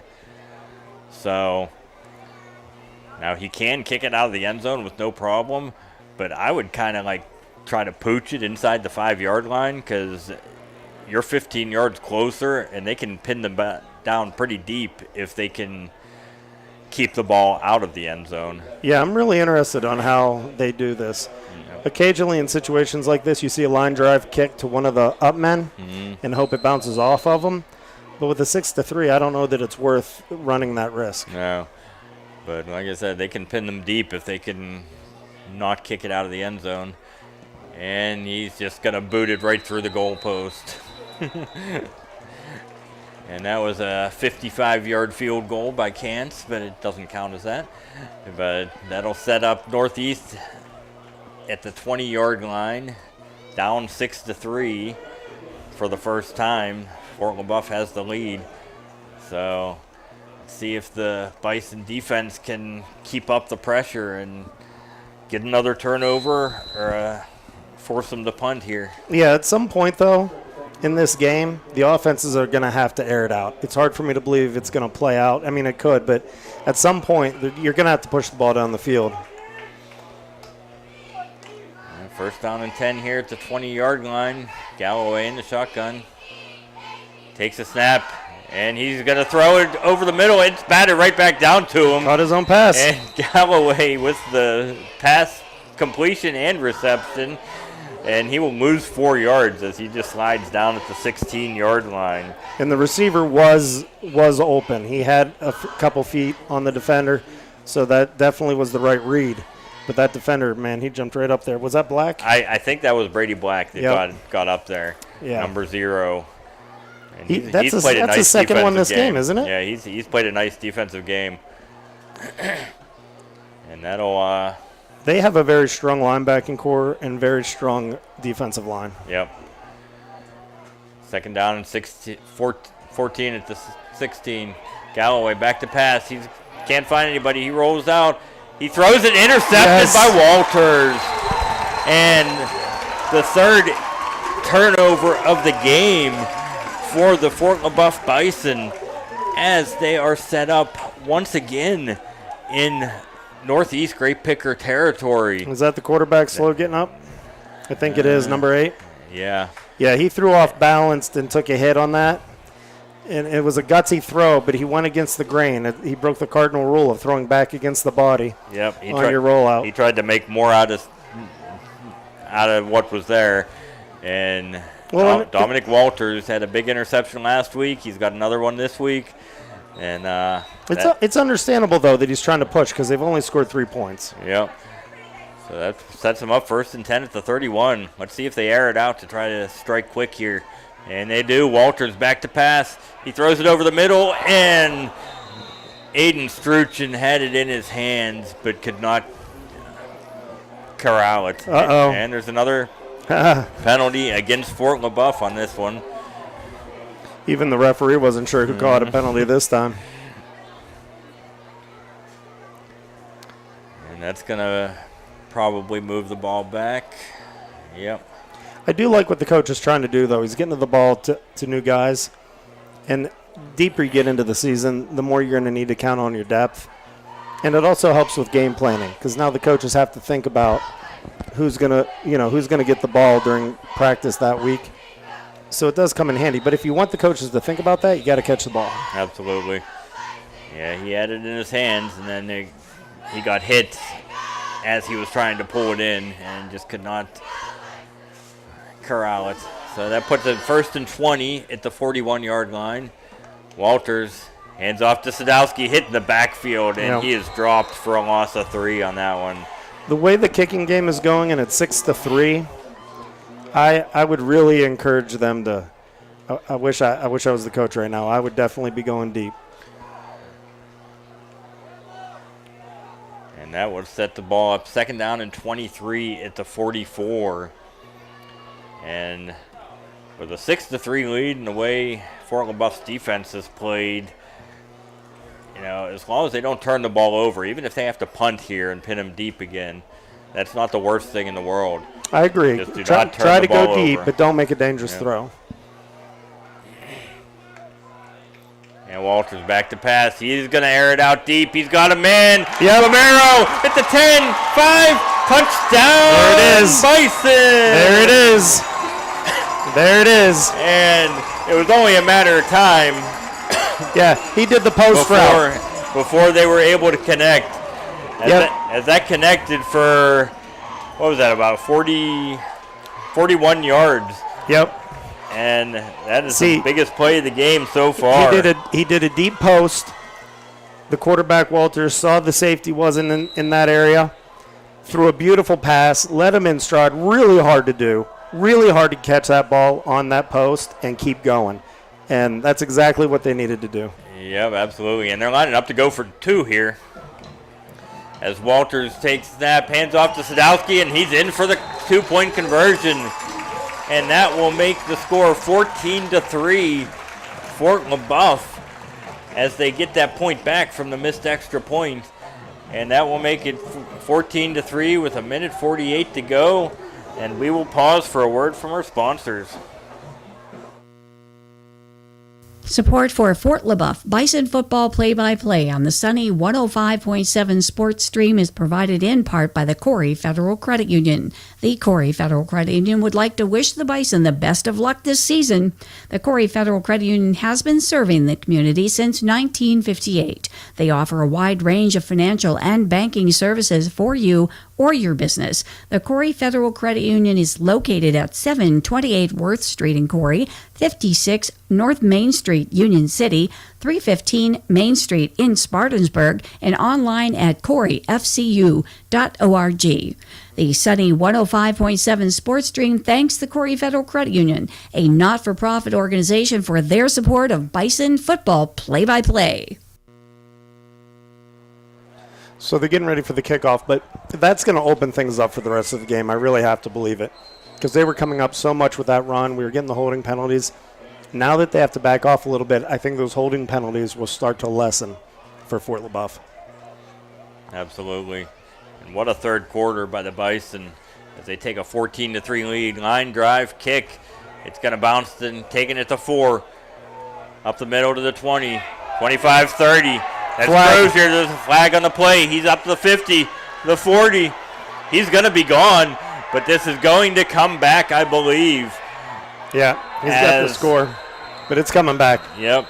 There's more laundry on the field, man, than by my washer and dryer right now. Yep, and that is Carter Crozier, who already has 2 return touchdowns this year, and he just returned that 96 yards.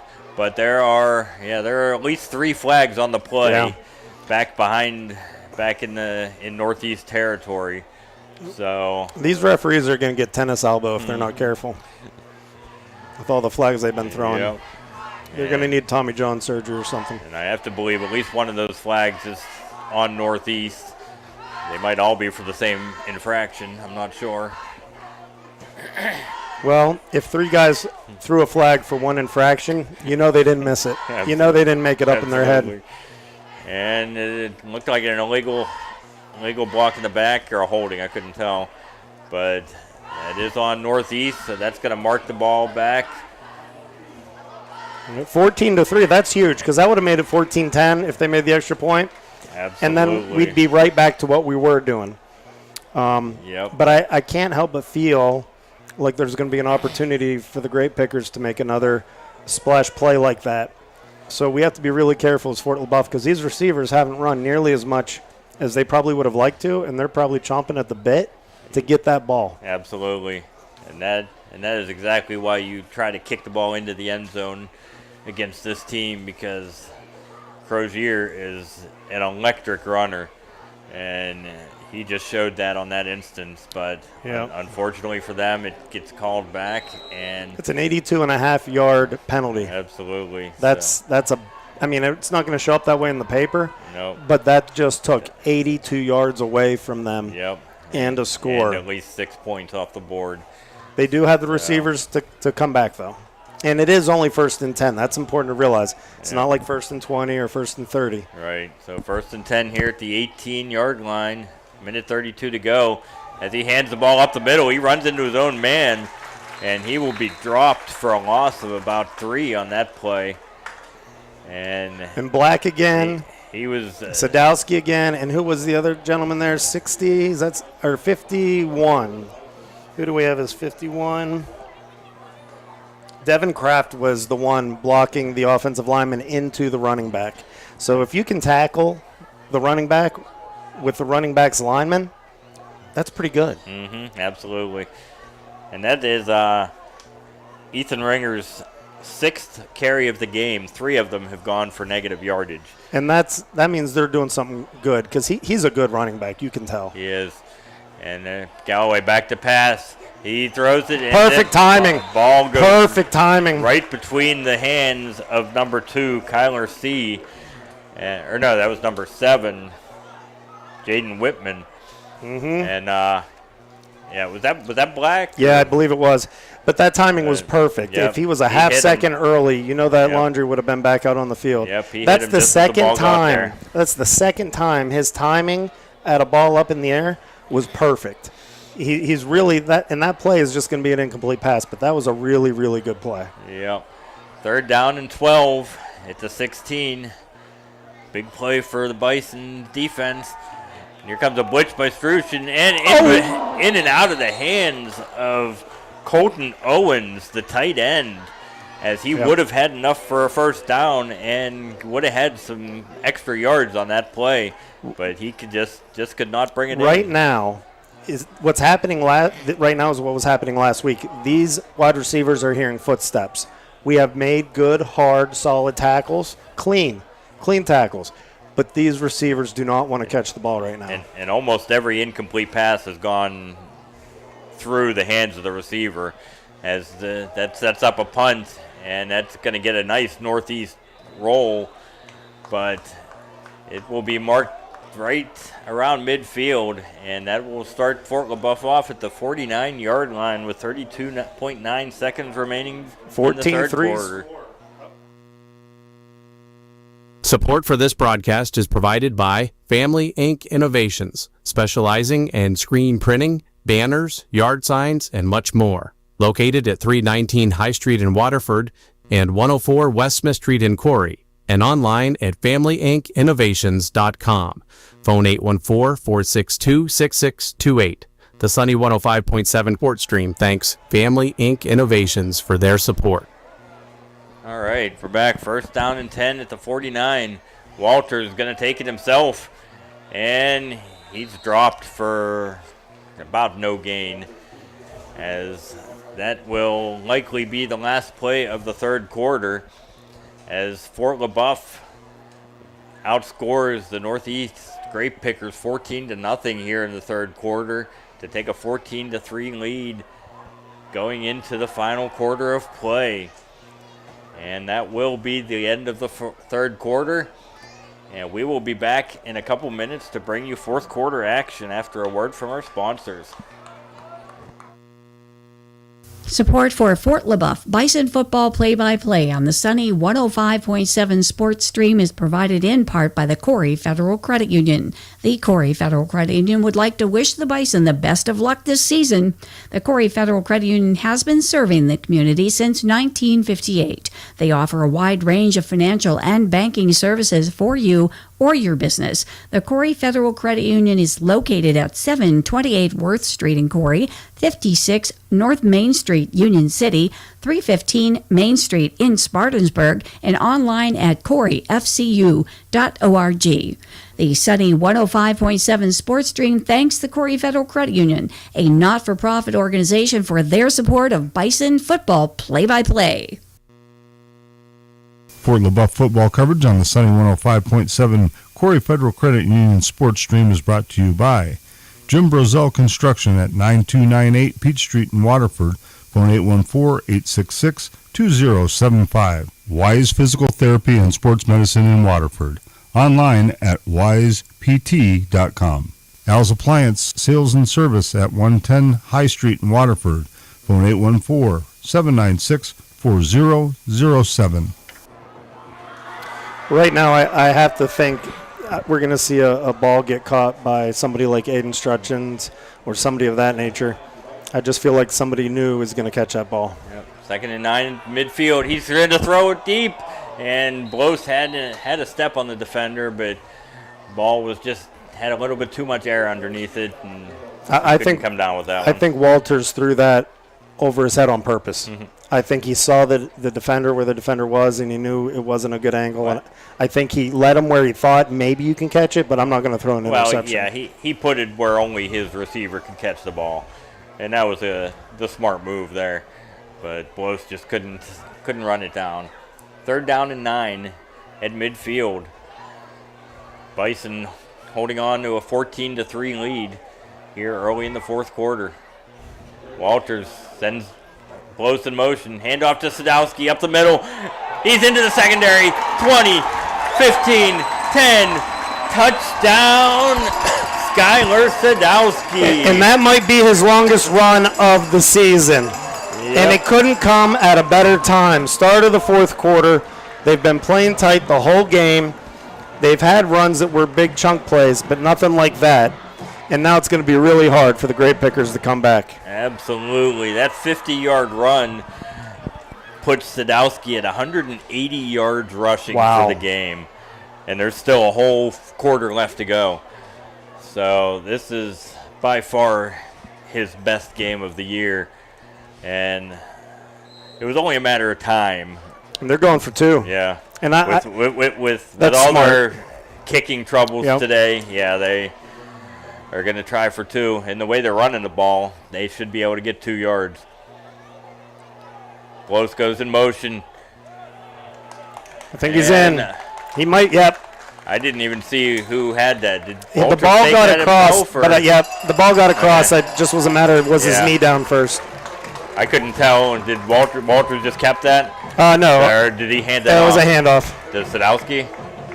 I believe. Yeah, so Sadowski Yep, with the I believe 2-point so. conversion makes the score 22-3, and we will pause for a word from our sponsors. Support for Fort Leboeuf Bison football play-by-play on the sunny 105.7 Sports Stream is provided in part by the Corry Federal Credit Union. The Corry Federal Credit Union would like to wish the Bison the best of luck this season. The Corry Federal Credit Union has been serving the community since 1958. They offer a wide range of financial and banking services for you or your business. The Corry Federal Credit Union is located at 728 Worth Street in Corry, 56 North Main Street, Union City, 315 Main Street in Spartansburg, and online at corryfcu.org. The sunny 105.7 Sports Stream thanks the Corry Federal Credit Union, a not-for-profit organization, for their support of Bison football play-by-play. Yeah, I think that S in Sadowski, I know it stands for Sadowski, but I think it stands for something else. I think it stands for Superman. Absolutely. This guy is showing everything. Yep. He's showing everything, and that was such a great team run because that hole was huge. He barely got touched, if at all. It was a great team run to make up for those last 2 quarters of penalties. Absolutely. And, you know, Sadowski came into the game with 270 yards rushing for the season, and he's got 180 in this game alone, as Kantz just booms that kick through the end zone for a touchback. So he, by the end of this game, he's probably going to have over 200 yards rushing. And well, that's going to make the coach really happy. But once again, I don't know that it should have been this close. But they just give me the feeling like they have a chance to go into the playoffs and do something. And I know the coach would yell at me right now if you heard me talking about that. But as a fan and just as an observer, they have skills. They have the teamwork. It's just, can they minimize the negative, accentuate the positive? absolutely. And after a slow start, they showed their perseverance showed off here in the second half as Galloway goes back to pass, and it's almost intercepted again. Oh, I saw that. There was pressure on the quarterback, and it hit his hand, so I think he's hurt. Yep, but And I don't recall who it was coming off the edge. It was either Sadowski or Black. I believe it was Sadowski on the right side. yeah, there's a flag in the backfield. I don't know if he hit him late or not because he Yeah. was standing. But it is going to be a personal foul, roughing the passer on Fort Leboeuf. So, I got to agree with that call. yeah. So once again, free 15 yards for Northeast. We'll see if Galloway's okay. Like you said, it looked like he might have hit his hand on either the defender's hand or a Helmet, maybe. And And- was that pass high? The last few passes have been high. It was high, But it is was that hand catchable. hurting him before that Yeah. play? And maybe that just got aggravated because whenever you don't have a strong grip on the ball, you can sail those high. Yep. And he takes the shotgun snap. He's gonna run for it. Gets up over the line of scrimmage and slides down at the 38-yard line for just a gain of 3. Yep. Smart play. Yep. You could try to go deep and try to get it all back in one play, but he's playing smart. But they do have time to come back if they get some chunk plays here. Yep. Plenty of time left. 11:19 to go, fourth quarter. 22-3, Fort Leboeuf. I don't know that they need a big splash play, but just some chunks, just to give them some momentum, give them some positive energy. Yep. Their last few drives have ended early, either by punt or by turnover, so they need to sustain a drive as they're the handoff up the middle, and he will gain about 4 up to about the 41-yard line. That's Ringer. Yeah, and that was the most penetration I think they got running right up the middle most of the night. That was an impressive run. Yeah, they haven't had much room to run But I at think, all. But I think Fort Leboeuf would be okay if they did that the rest of the game. But right now, I think what Fort Leboeuf is going to try to do is get another turnover. I think that's what they're really going to be focused on, whether it's a fumble or whether it's an interception. Just look for them trying to play the ball instead of the receiver. Yep, third down and medium. Takes the snap. He can't find it, but he throws deep and intercepted again. Walters to the 50, to the 40. He's got some blockers, and he runs out of bounds at the 24-yard line. See, and that is Dominic Walters with his second interception of the game. Yeah, but it is. But that interception was because of that play down there where he hit his hand. And you could tell he's been throwing the ball high several times, and we do have a player down. But whenever you see the quarterback sailing the ball high, you know he doesn't have hand strength, which means the ball's not going to pop out nearly as hard. Your mechanics break down. You start slinging it a little sideways without even realizing it to try to keep your hand under the ball so it doesn't fumble out when you throw. When that happens, you're going to sail the ball high, and these guys are good enough on defense, and they have enough faith with their linebackers putting on some pressure. Those DBs are just going to be looking to play the ball, not the receiver. Yep, and there is a flag for unsportsmanlike conduct on Fort Leboeuf, but I believe it's after the interception. So, and we do have a player down. Yeah, number 68. He started to get off the field, but then he collapsed again. So we will go to a break, and we'll be back in a minute. Support for this broadcast is provided by Family Ink Innovations, specializing in screen printing, banners, yard signs, and much more. Located at 319 High Street in Waterford and 104 West Smith Street in Corry, and online at FamilyInkInnovations.com. Phone 814-462-6628. The Sunny 105.7 Port Stream thanks Family Ink Innovations for their support.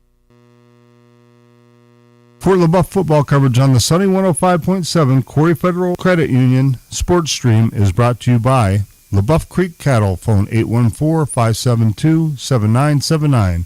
Waterford Beverage at 12001 Peach Street. Phone 814-796-2507. Wagon Wheel Bar and Grill at 12711 Route 19 in Waterford. Phone 814-796-2017. Fort Leboeuf football coverage on the Sunny 105.7 Corry Federal Credit Union Sports Stream is brought to you by Jim Brozell Construction at 9298 Peach Street in Waterford. Phone 814-866-2075. Wise Physical Therapy and Sports Medicine in Waterford. Online at wisept.com.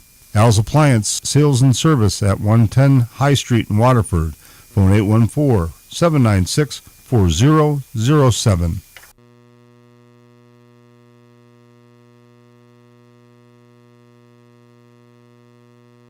I can see why she wouldn't. Okay. And we are back. The score is 22-3 with 10:13 left in the game. 1st and 10 on the 40.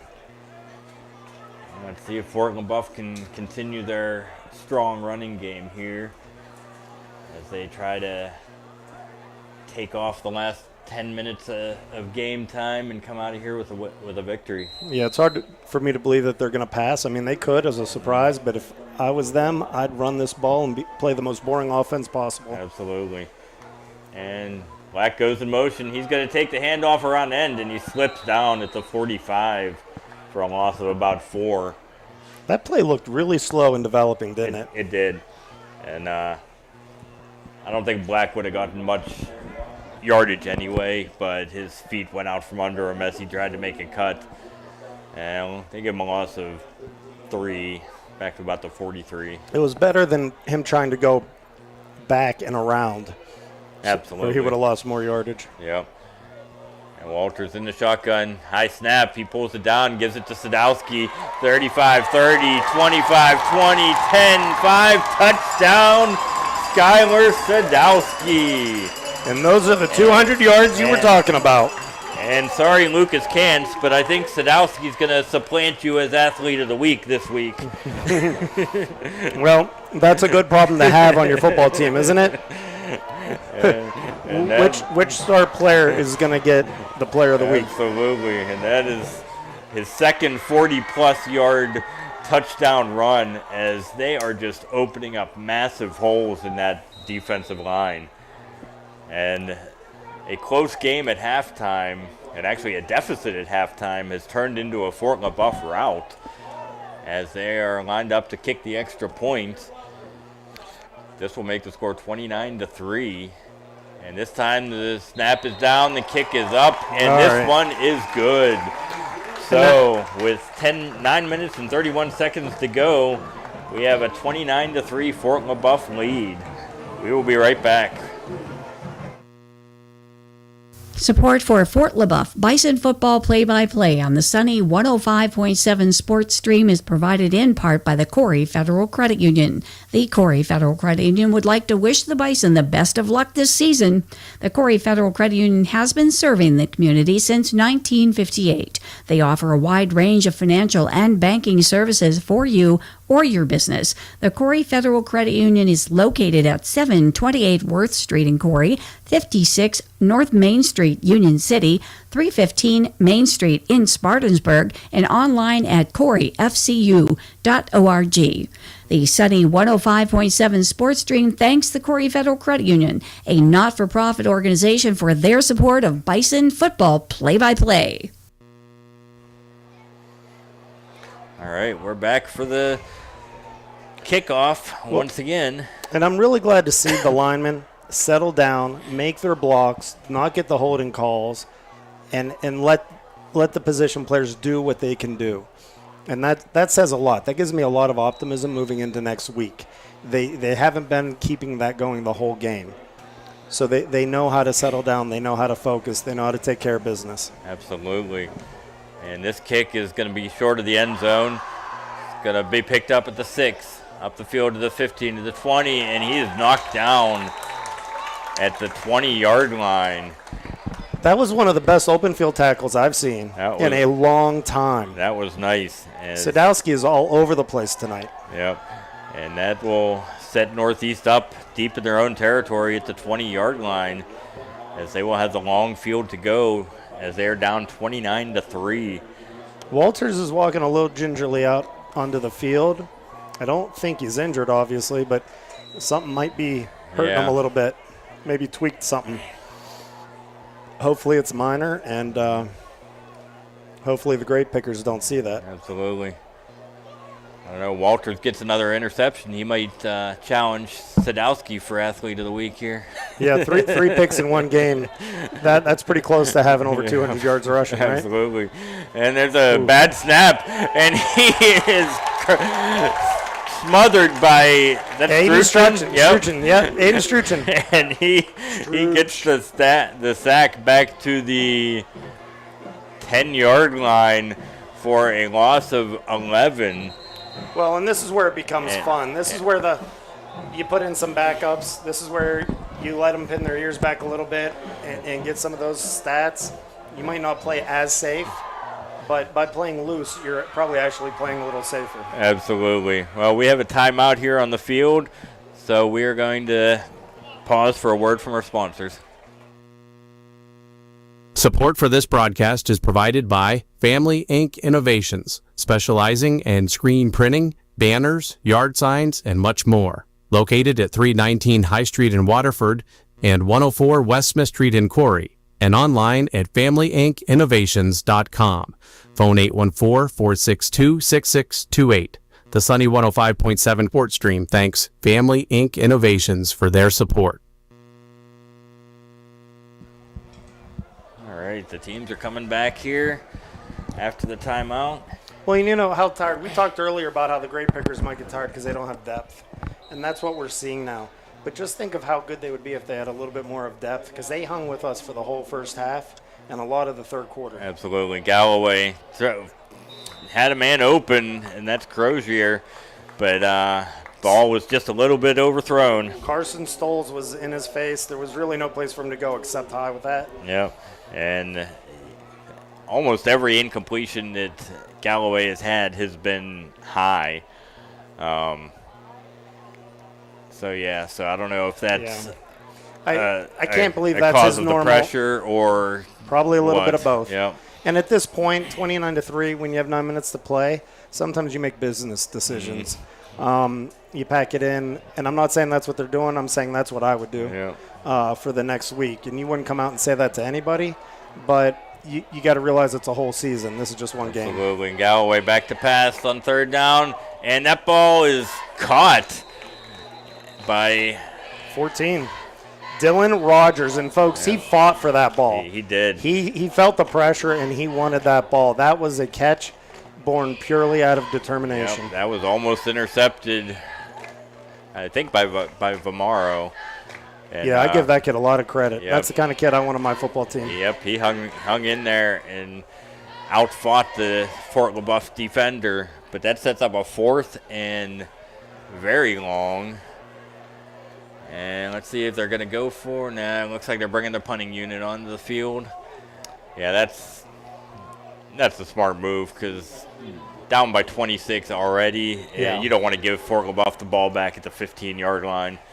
So they will punt the ball away to the Bison. And there's Flag a on the penalty flag. right at the start of the snap. And the ball is going to bounce and take a Fort Leboeuf bounce. You saw a player run out of the way, number 4. It almost snuck up on him. He got scared like you saw a snake. Yep, he was able to avoid the ball as the ball rolls out of bounds at the 44. Yeah, Hunter Huck. Yep. Smart move, though. Absolutely. Because I can't tell you how many times I've seen that ball come up on a blocker or a tackler. They don't realize it's a short punt, and all of a sudden it bounces off of them, and the other team's able to jump on it and make something out of it. Absolutely. Let's see what the flags are here. There are 2 flags thrown right at the outset of the play.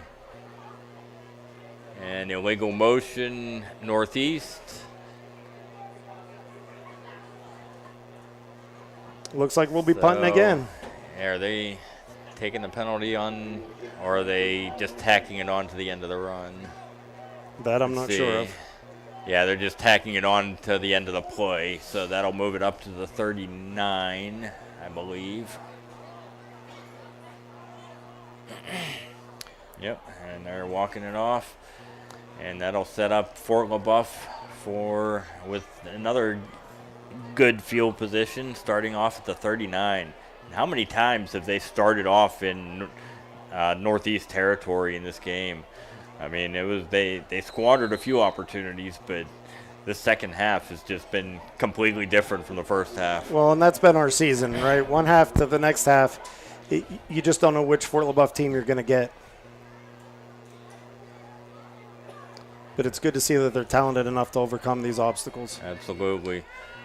Walters takes the snap, hands off around the end, up to the 30-yard line, and that's Landic Sporsic. Yep, he gets his first carry of the day for about a 12-yard gain. Yeah, he's fired up. He's ready to go. He's shaking his head. He's like, let's go, coach. I got this. I love seeing guys being able to come in off the bench to show off what they can do. And Landon, let's see. Landon is in 10th grade. Yep. So just by that run, you can tell he's got some strength to him. He's got a little bit of speed to him. So we might be seeing somebody who's going to be the future of Fort Leboeuf football right there. Absolutely. In games like this, is like you said, it's good to get those underclassmen in to get some snaps. It'll pay off dividends later on. As Sporchik gets the handoff again around his side up to the 20 to the 18-yard line for another 12-yard gain. Oh, he's going to be a fun player to watch. Absolutely. I just love his spirit. He's excited. Yes, he is. It looks like Sadowski might be taking the rest of the day off, offensively at least, as he will end the game with about 180 yards rushing. But they have not missed a beat in these last 2 plays without him. Landon Sporsic, I really like how he runs. It looks like that if he gets a little bit more comfortable with the playbook and a little bit more experience, that he's going to be the kind of guy that can cut right or left really fast. Absolutely. Yeah, he's a nice north-south runner, too. As Walter's still in the game, takes the snap, and he was going to give it back to Sporsic, it looked like, but there's a penalty on Fort Leboeuf again. And because of his height, he gives me a Darren Sproles kind of feel. Mm-hmm. You know? Like, he's definitely got that straight-ahead speed. Absolutely. That'll move the ball back to the 25-yard line. Now, they've essentially ran the same play 3 times now, maybe 4. Yep. I wasn't counting, but if they keep doing this and getting the yards, and it does look like the Grape Pickers have put in their second string, or at least a lot of second-string defenders. So you might just see the same play over and over again for the rest of this game. Absolutely. That sets up 2nd down and 6. Takes the snap. He's going to throw it in the slant and incomplete. He got hit after the drop, number 2 pulled up on that, though. I don't think he was moving much by the time the contact was made. That was Kyler C., the defensive back. It was almost his own speed that knocked him down. Yep, and that was the intended receiver for Fort Leboeuf was number 18, Jonathan Hines. And that'll set up a 3rd down and 6 at the 25-yard line. Walters in the shotgun, 6:29 to go, 29-3, Fort Leboeuf. Oh, 2 men in motion. As that 2 men moved. play is going to have a penalty as the ball carrier got stopped for no gain anyway. That was Aiden Struchin with the carry. Yeah, the halfback, the halfback moved just a step too early. Yep. If they decline it, it'll set up 4th down. Let's see if they'll... 29-3, 3rd and 6, depending on how they take the penalty. And they are going to accept the penalty, so that'll set up a 3rd and 11. Back at the just outside the 30-yard line. Yeah, I am a little surprised they threw the ball, but sometimes this is where you get those other plays. And just like when we played Farrell, I know a lot of people probably thought they ran up the score, and maybe they kind of did. But it is a chance where you give your bench players a chance to have experience, so you know what you have moving forward. Absolutely. The majority of the starting skill players are out of the game. Now Walters is still in the game, and he hands the ball off to Black, and he will get nowhere as he's wrapped up and brought down at the 30 for no gain. But that'll bring up a 4th down and a bunch. And it looks like they're going to bring out the field goal unit and try another 47-yard field goal. Now let's hope that we can do what we need to do. It is an 11-man game. It's not all on Cant. Absolutely. So let's see if we can have a good snap and a good block and a good kick and a good hold. There's a lot that goes on in a field goal attempt that people don't necessarily realize. Here's the snap. It's good. The spot is good, and it's going to hook. It's good. It goes through. Woo! That ball was hooking, but he snuck it inside the left upright as that ties his school record of 47 yards field goal made. And Lucas Kantz gives the Fort Leboeuf Bison a 32-3 lead with 5:22 to go. And we will be right back. Support for Fort Leboeuf Bison football play-by-play on the sunny 105.7 Sports Stream is provided in part by the Corry Federal Credit Union. The Corry Federal Credit Union would like to wish the Bison the best of luck this season. The Corry Federal Credit Union has been serving the community since 1958. They offer a wide range of financial and banking services for you or your business. The Corry Federal Credit Union is located at 728 Worth Street in Corry, 56 North Main Street, Union City, 315 Main Street in Spartansburg, and online at corryfcu.org. The sunny 105.7 Sports Stream thanks the Corry Federal Credit Union, a not-for-profit organization, for their support of Bison football play-by-play. All right, Lucas Kantz with the 47-yard field goal. Not that I think his confidence was waning at all, but it was nice to see him knock that through after 3 misses earlier in the game.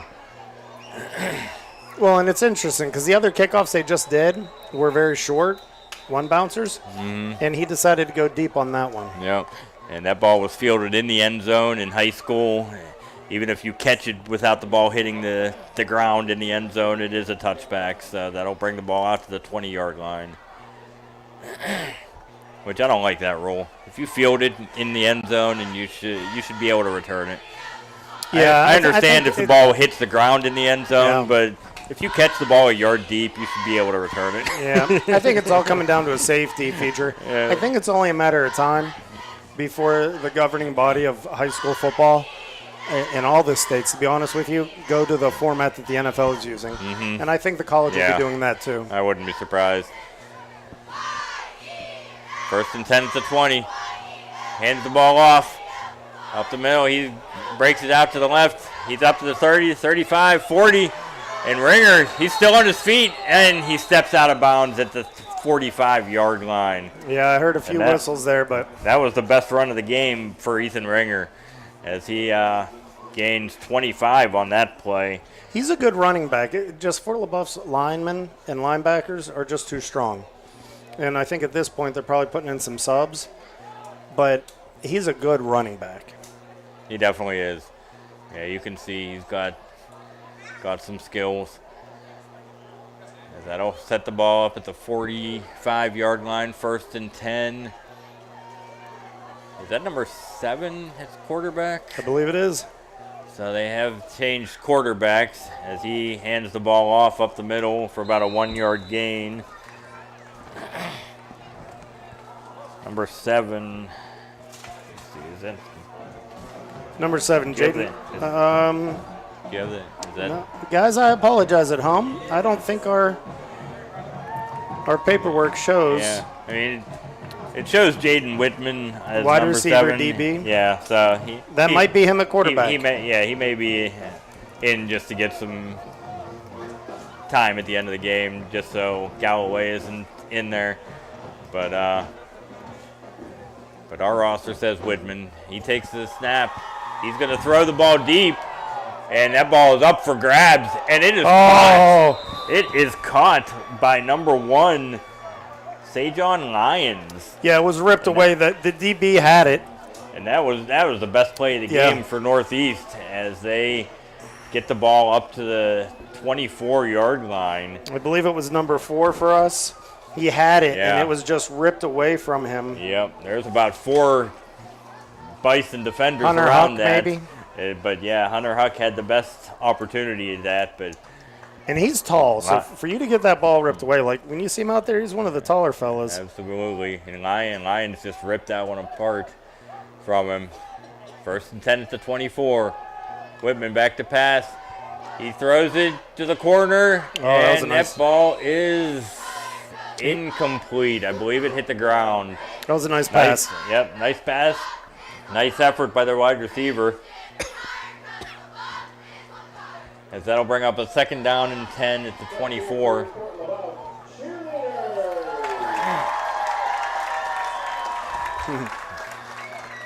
You know, I'm really starting to look forward to the singing with the band and the players at the end of the game.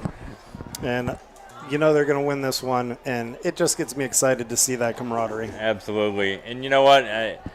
I can't believe I haven't noticed this all game, but the cheerleaders are wearing camouflage shirts on Military Appreciation Night. So I think that's pretty cool that they all have like camouflage jerseys of the players.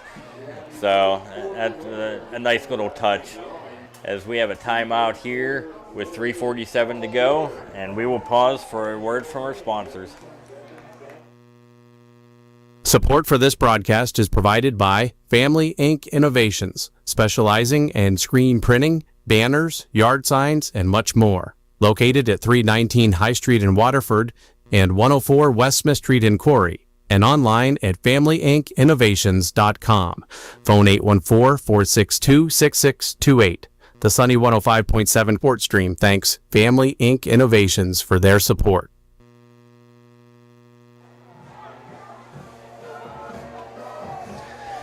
All right, 2nd down and 10 here at the 24-yard line.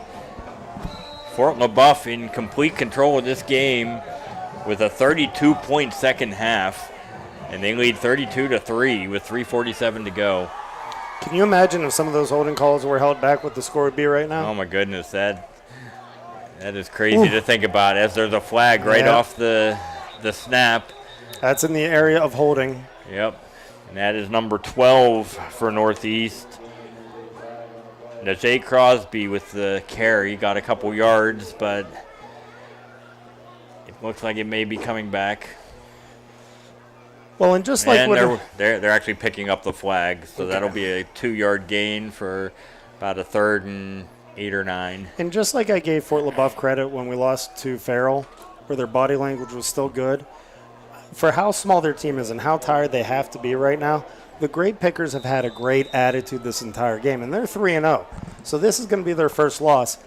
But just the way these teams have been coached and how classy the kids act most of the time, even when they know they're going to lose, I really appreciate that because they're still giving great effort. Absolutely.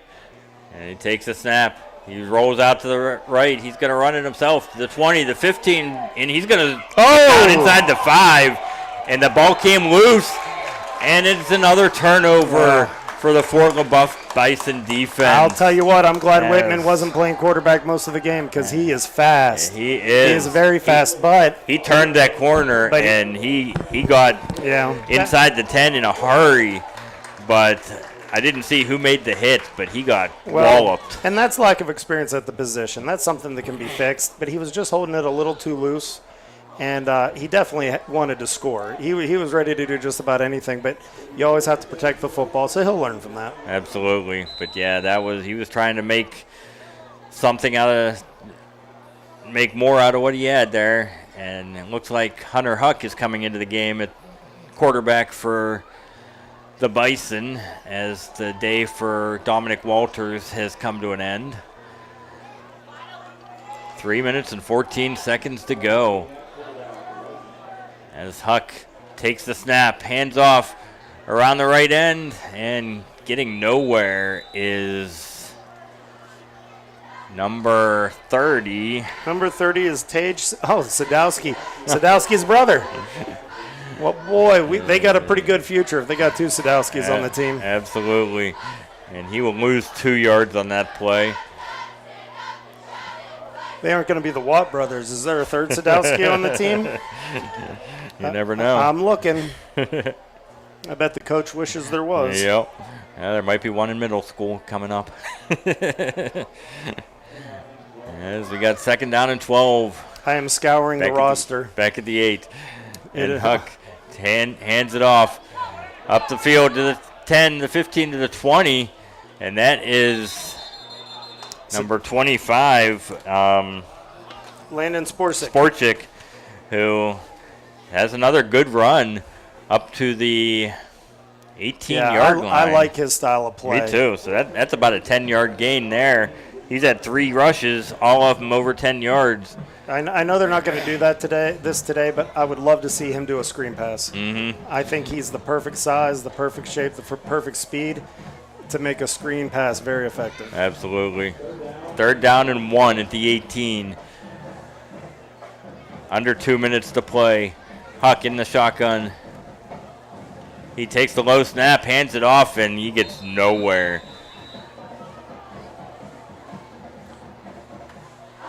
And that will be a loss of a couple yards. Yep. And that'll put it back down at the 15-yard line. 4th down and 5. They're probably going to punt. Yep, 32-3 with 1:24 left. Yep, that will bring out the punting unit and give Northeast one last gasp to try to get the ball in the end zone. But this snap's going to take place with under a minute left to go. So not much time for Northeast to do much with it. It's amazing how close this game was for so long, and now this score being 32-3 exactly on just a handful of plays. Yep, you just see the score at the end of the game. You would never think that it was 3-0 Northeast at halftime. And he muffs the punt, and the ball goes out of bounds at the 40. So just a tough day all around for the Northeast Grape Pickers as they have a lot to look forward to, though. Absolutely. They have a lot to look forward to. They have a good team. Fort Leboeuf was just too good on this day. And, not saying that if they played 10 more times, that Northeast wouldn't win 5 and Fort Leboeuf would win 5, So, I think it comes down to depth. When you don't have depth and we're into the 4th game of the season, people need to understand that taking a playoff here or there throughout the course of a game can make your whole season different. Absolutely. And with that small roster, and that's the big advantage for Fort Leboeuf, as we've seen even their third string guys that are in there now are running the ball effectively. So they have guys that can fill in and be effective runners. As Whitman takes the snap and rolls out, gets a first down, and he's still in bounds along the sidelines. High wire act right there. Yep, that's about a 15-yard gain. I'll tell you what, almost 20. If anybody's going to play the Great Pickers, you might not want Whitman in there at quarterback because he can run. Absolutely. It looks almost effortless. Yep. He gained 19 on that play as he tiptoed down the sidelines and stayed in. Down to 41 seconds to go here in this ball game. Time for about 2 more plays, maybe. Maybe just 1 more play. Yep, 32-3 with 41 seconds left. I'd actually like to see the Great Pickers do something positive to carry them into next week. And he hands it off. Oh, boy, here we go. And there's a bunch of penalty flags on the play as he gets around the corner, and there's another late flag at the end of the play. There was a player running off to the side when they started that play. I'm not sure if they all knew what the play was. So, but that's going to happen with backups. Absolutely. Yeah, that was, I think every official on the field threw a flag on that one. And let's see how they sort it out here. Once again, we are at 32.7 seconds to go here in the fourth quarter. Fort Leboeuf leads 32-3.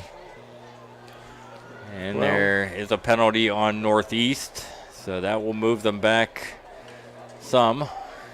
And while we have this little bit of time here, just to let everybody know, next week we're playing at home against Grove City on September 19th.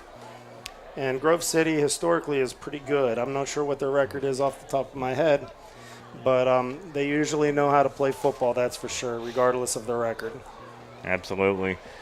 And this is the 5th straight year that Fort Leboeuf and Northeast have played, and this will be the 4th win for Fort Leboeuf out of the last 5 years for them. So there's a nice little shovel pass as he hurdles some players. Gets up to the 25-yard line, and what else? Another penalty on the play. I'm curious what that is, because when he jumped, I don't think he stepped on a player, but I know you're not allowed to kick players with your feet, and right. I don't believe that's what happened. Yeah, I don't know what the call was. So I'm not sure. But it's right where he hurdled a player. Personal foul against Northeast, so maybe he did make contact with his head as he hurdled the player. I don't think he did that on purpose. No, absolutely not. But either way, that was a pretty good jump either way. Yep, that was a nice play by Northeast, but that will move it back. 17.8 seconds to go here in the ball game, and this will bring up a first in about 16. Let's see what Whitman can do with his arm. Yep. I think they might just let the clock run down, and that's what they're going to do. Yeah, the clock is running. And that will be the end of the ball game as the Fort Leboeuf Bison take over sole possession of first place in District 10 Region 5 with a 32-3 romp over the Northeast Grape Pickers. The second week in a row they scored 32 points in the game. And that gives me a lot of hope for things going forward, because they have the offensive output, and they scored 32 points in the second half alone this game. Yeah. And, I said earlier at the beginning of the game that they hadn't scored a point in the fourth quarter all year. Well, they must have heard that and took that as a challenge, because they came out in the second half and they just blew the doors off of Northeast. Well, they did. And once again, it's not so much what you did right, it's what you don't do wrong. And a lot of times, that's just a life lesson. Sometimes life will turn out just fine if you don't mess with it too much, right? Mm-hmm. And maybe when you're trying to do a little too much extra is where the bad things happen. So being able to stay calm, still focus, still play hard, still bring a lot of energy. And this is my favorite part of the football game right here. And so as soon as they start singing, we'll hang the microphone out of the window for you guys to hear, and then we will have our Corry Federal Credit Union post-game show. And you can see the excitement on those players' faces. They are ecstatic over the way they played in the second half. Yeah, if they ever put a full game together like they did the second half, it's going to be scary what they can do. They're going to be dangerous going forward. Once again, the coach doesn't want to hear that. But as a fan, But they are definitely a team that you don't want to play come playoff time. yeah, they know football. Yep. They definitely know football. All right, folks, we're going to hang the microphone out of the window so you can hear this.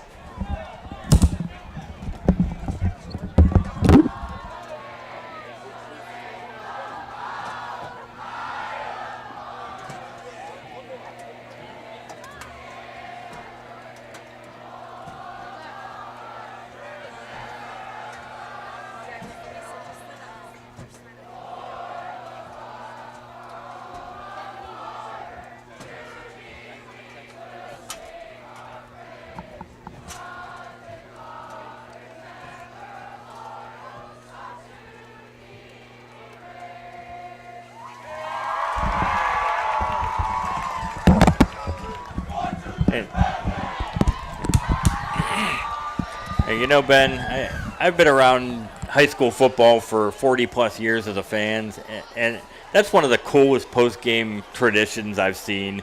You know, I've never seen a team do that like that, but that is really cool how they bring the whole fans and the cheerleaders and the team out together to sing the school's alma mater. Well, and I'll tell you what, whether your team's a family, whether it's a football team, whether it's a classroom, whether it's a business, you know, if you know the guy to the left and to the right of you care about you sincerely and they want to see you win as much as they want to win, that's what I feel right now. I feel like, yeah, there's penalties. There's some sloppiness out there we have to clean up for sure because we're not going to get deep in the playoffs if we don't. But the fact that they keep coming back and coming back and coming back, like literally the metaphor of being a bison is exactly what they are. They're a little rough sometimes. Absolutely. They jump the gun a little too early.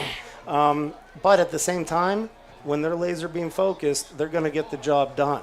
And once again, I got to go back to that Farrell game. There was something about that game that just made me feel it was going to compel them forward, and it has so far. Absolutely. And, you know, you got to give credit to the coaches, too. Yeah, they got to be frustrated with all the penalties and some of the turnovers, but they don't let the team get down. They don't let the team get down on other players that make mistakes. You know, Coach Blows really has done a good job with this team, and he has them going. And like you said, you know, you can tell how much they care about each other. You know, I wouldn't be surprised if they hang out, you know, after the games together and everything. Oh, absolutely. And you know, they just have a good camaraderie with each other, and it shows on the field. Well, and the best thing the last two games especially, and obviously it's going to happen this way naturally, but more players are touching the ball. Mm-hmm. More players on defense are making plays. There's just a little bit more depth being created where the coach says, okay, I saw that couple plays this game. I'm going to trust you with a couple more. All right. And it's like the kids know that if they earn it, they're going to be out there. Mm. And it just has that feeling. And when a kid knows, kids know when they can play and when they can't. Kids know when they can achieve goals and when they can't. They know the truth. Even if they say something different, they know deep down. And so if they have faith in the coach, that the coach, okay, if I have a couple good plays, he's going to give me a couple more. Mm-hmm. That's all a player needs to stay motivated. Absolutely. And, you know, as bad as that Farrell game was, it gave a lot of those players almost a full quarter of experience, too. So even in the blowout loss, they got those players in, and they got some experience. Tonight they got a little bit more experience. So if, you know, God forbid there's a key injury late in the season, they have these players that can step in and not miss a beat. Well, and that's why there's a team, right? Mm-hmm. If star players won championships, there'd be a lot of different, you know, Barry Sanders would have a Super Bowl. Absolutely. But star players don't necessarily win. You need star players to win, but you need those role players as well. And I just think it's the coolest thing that Sadowski's brother got a chance to run the ball today. And I don't know. If I was the younger brother, I would definitely just do. Although it's really hard with over 200 yards rushing, I'd be doing a little trash talking at home tonight. Yep. So, But I want to thank everybody for listening to us, and I want to thank the Fort Leboeuf High School football team for giving us great entertainment. We can't wait to see you guys next week on September 19th against Grove City here at home. Please come out and see us, especially before the weather gets too cold. It was just a beautiful night for football. And once again, that game will be back on Friday instead of Saturday next week. So join us then as we face Grove City. All right, good night, Thank you. everybody.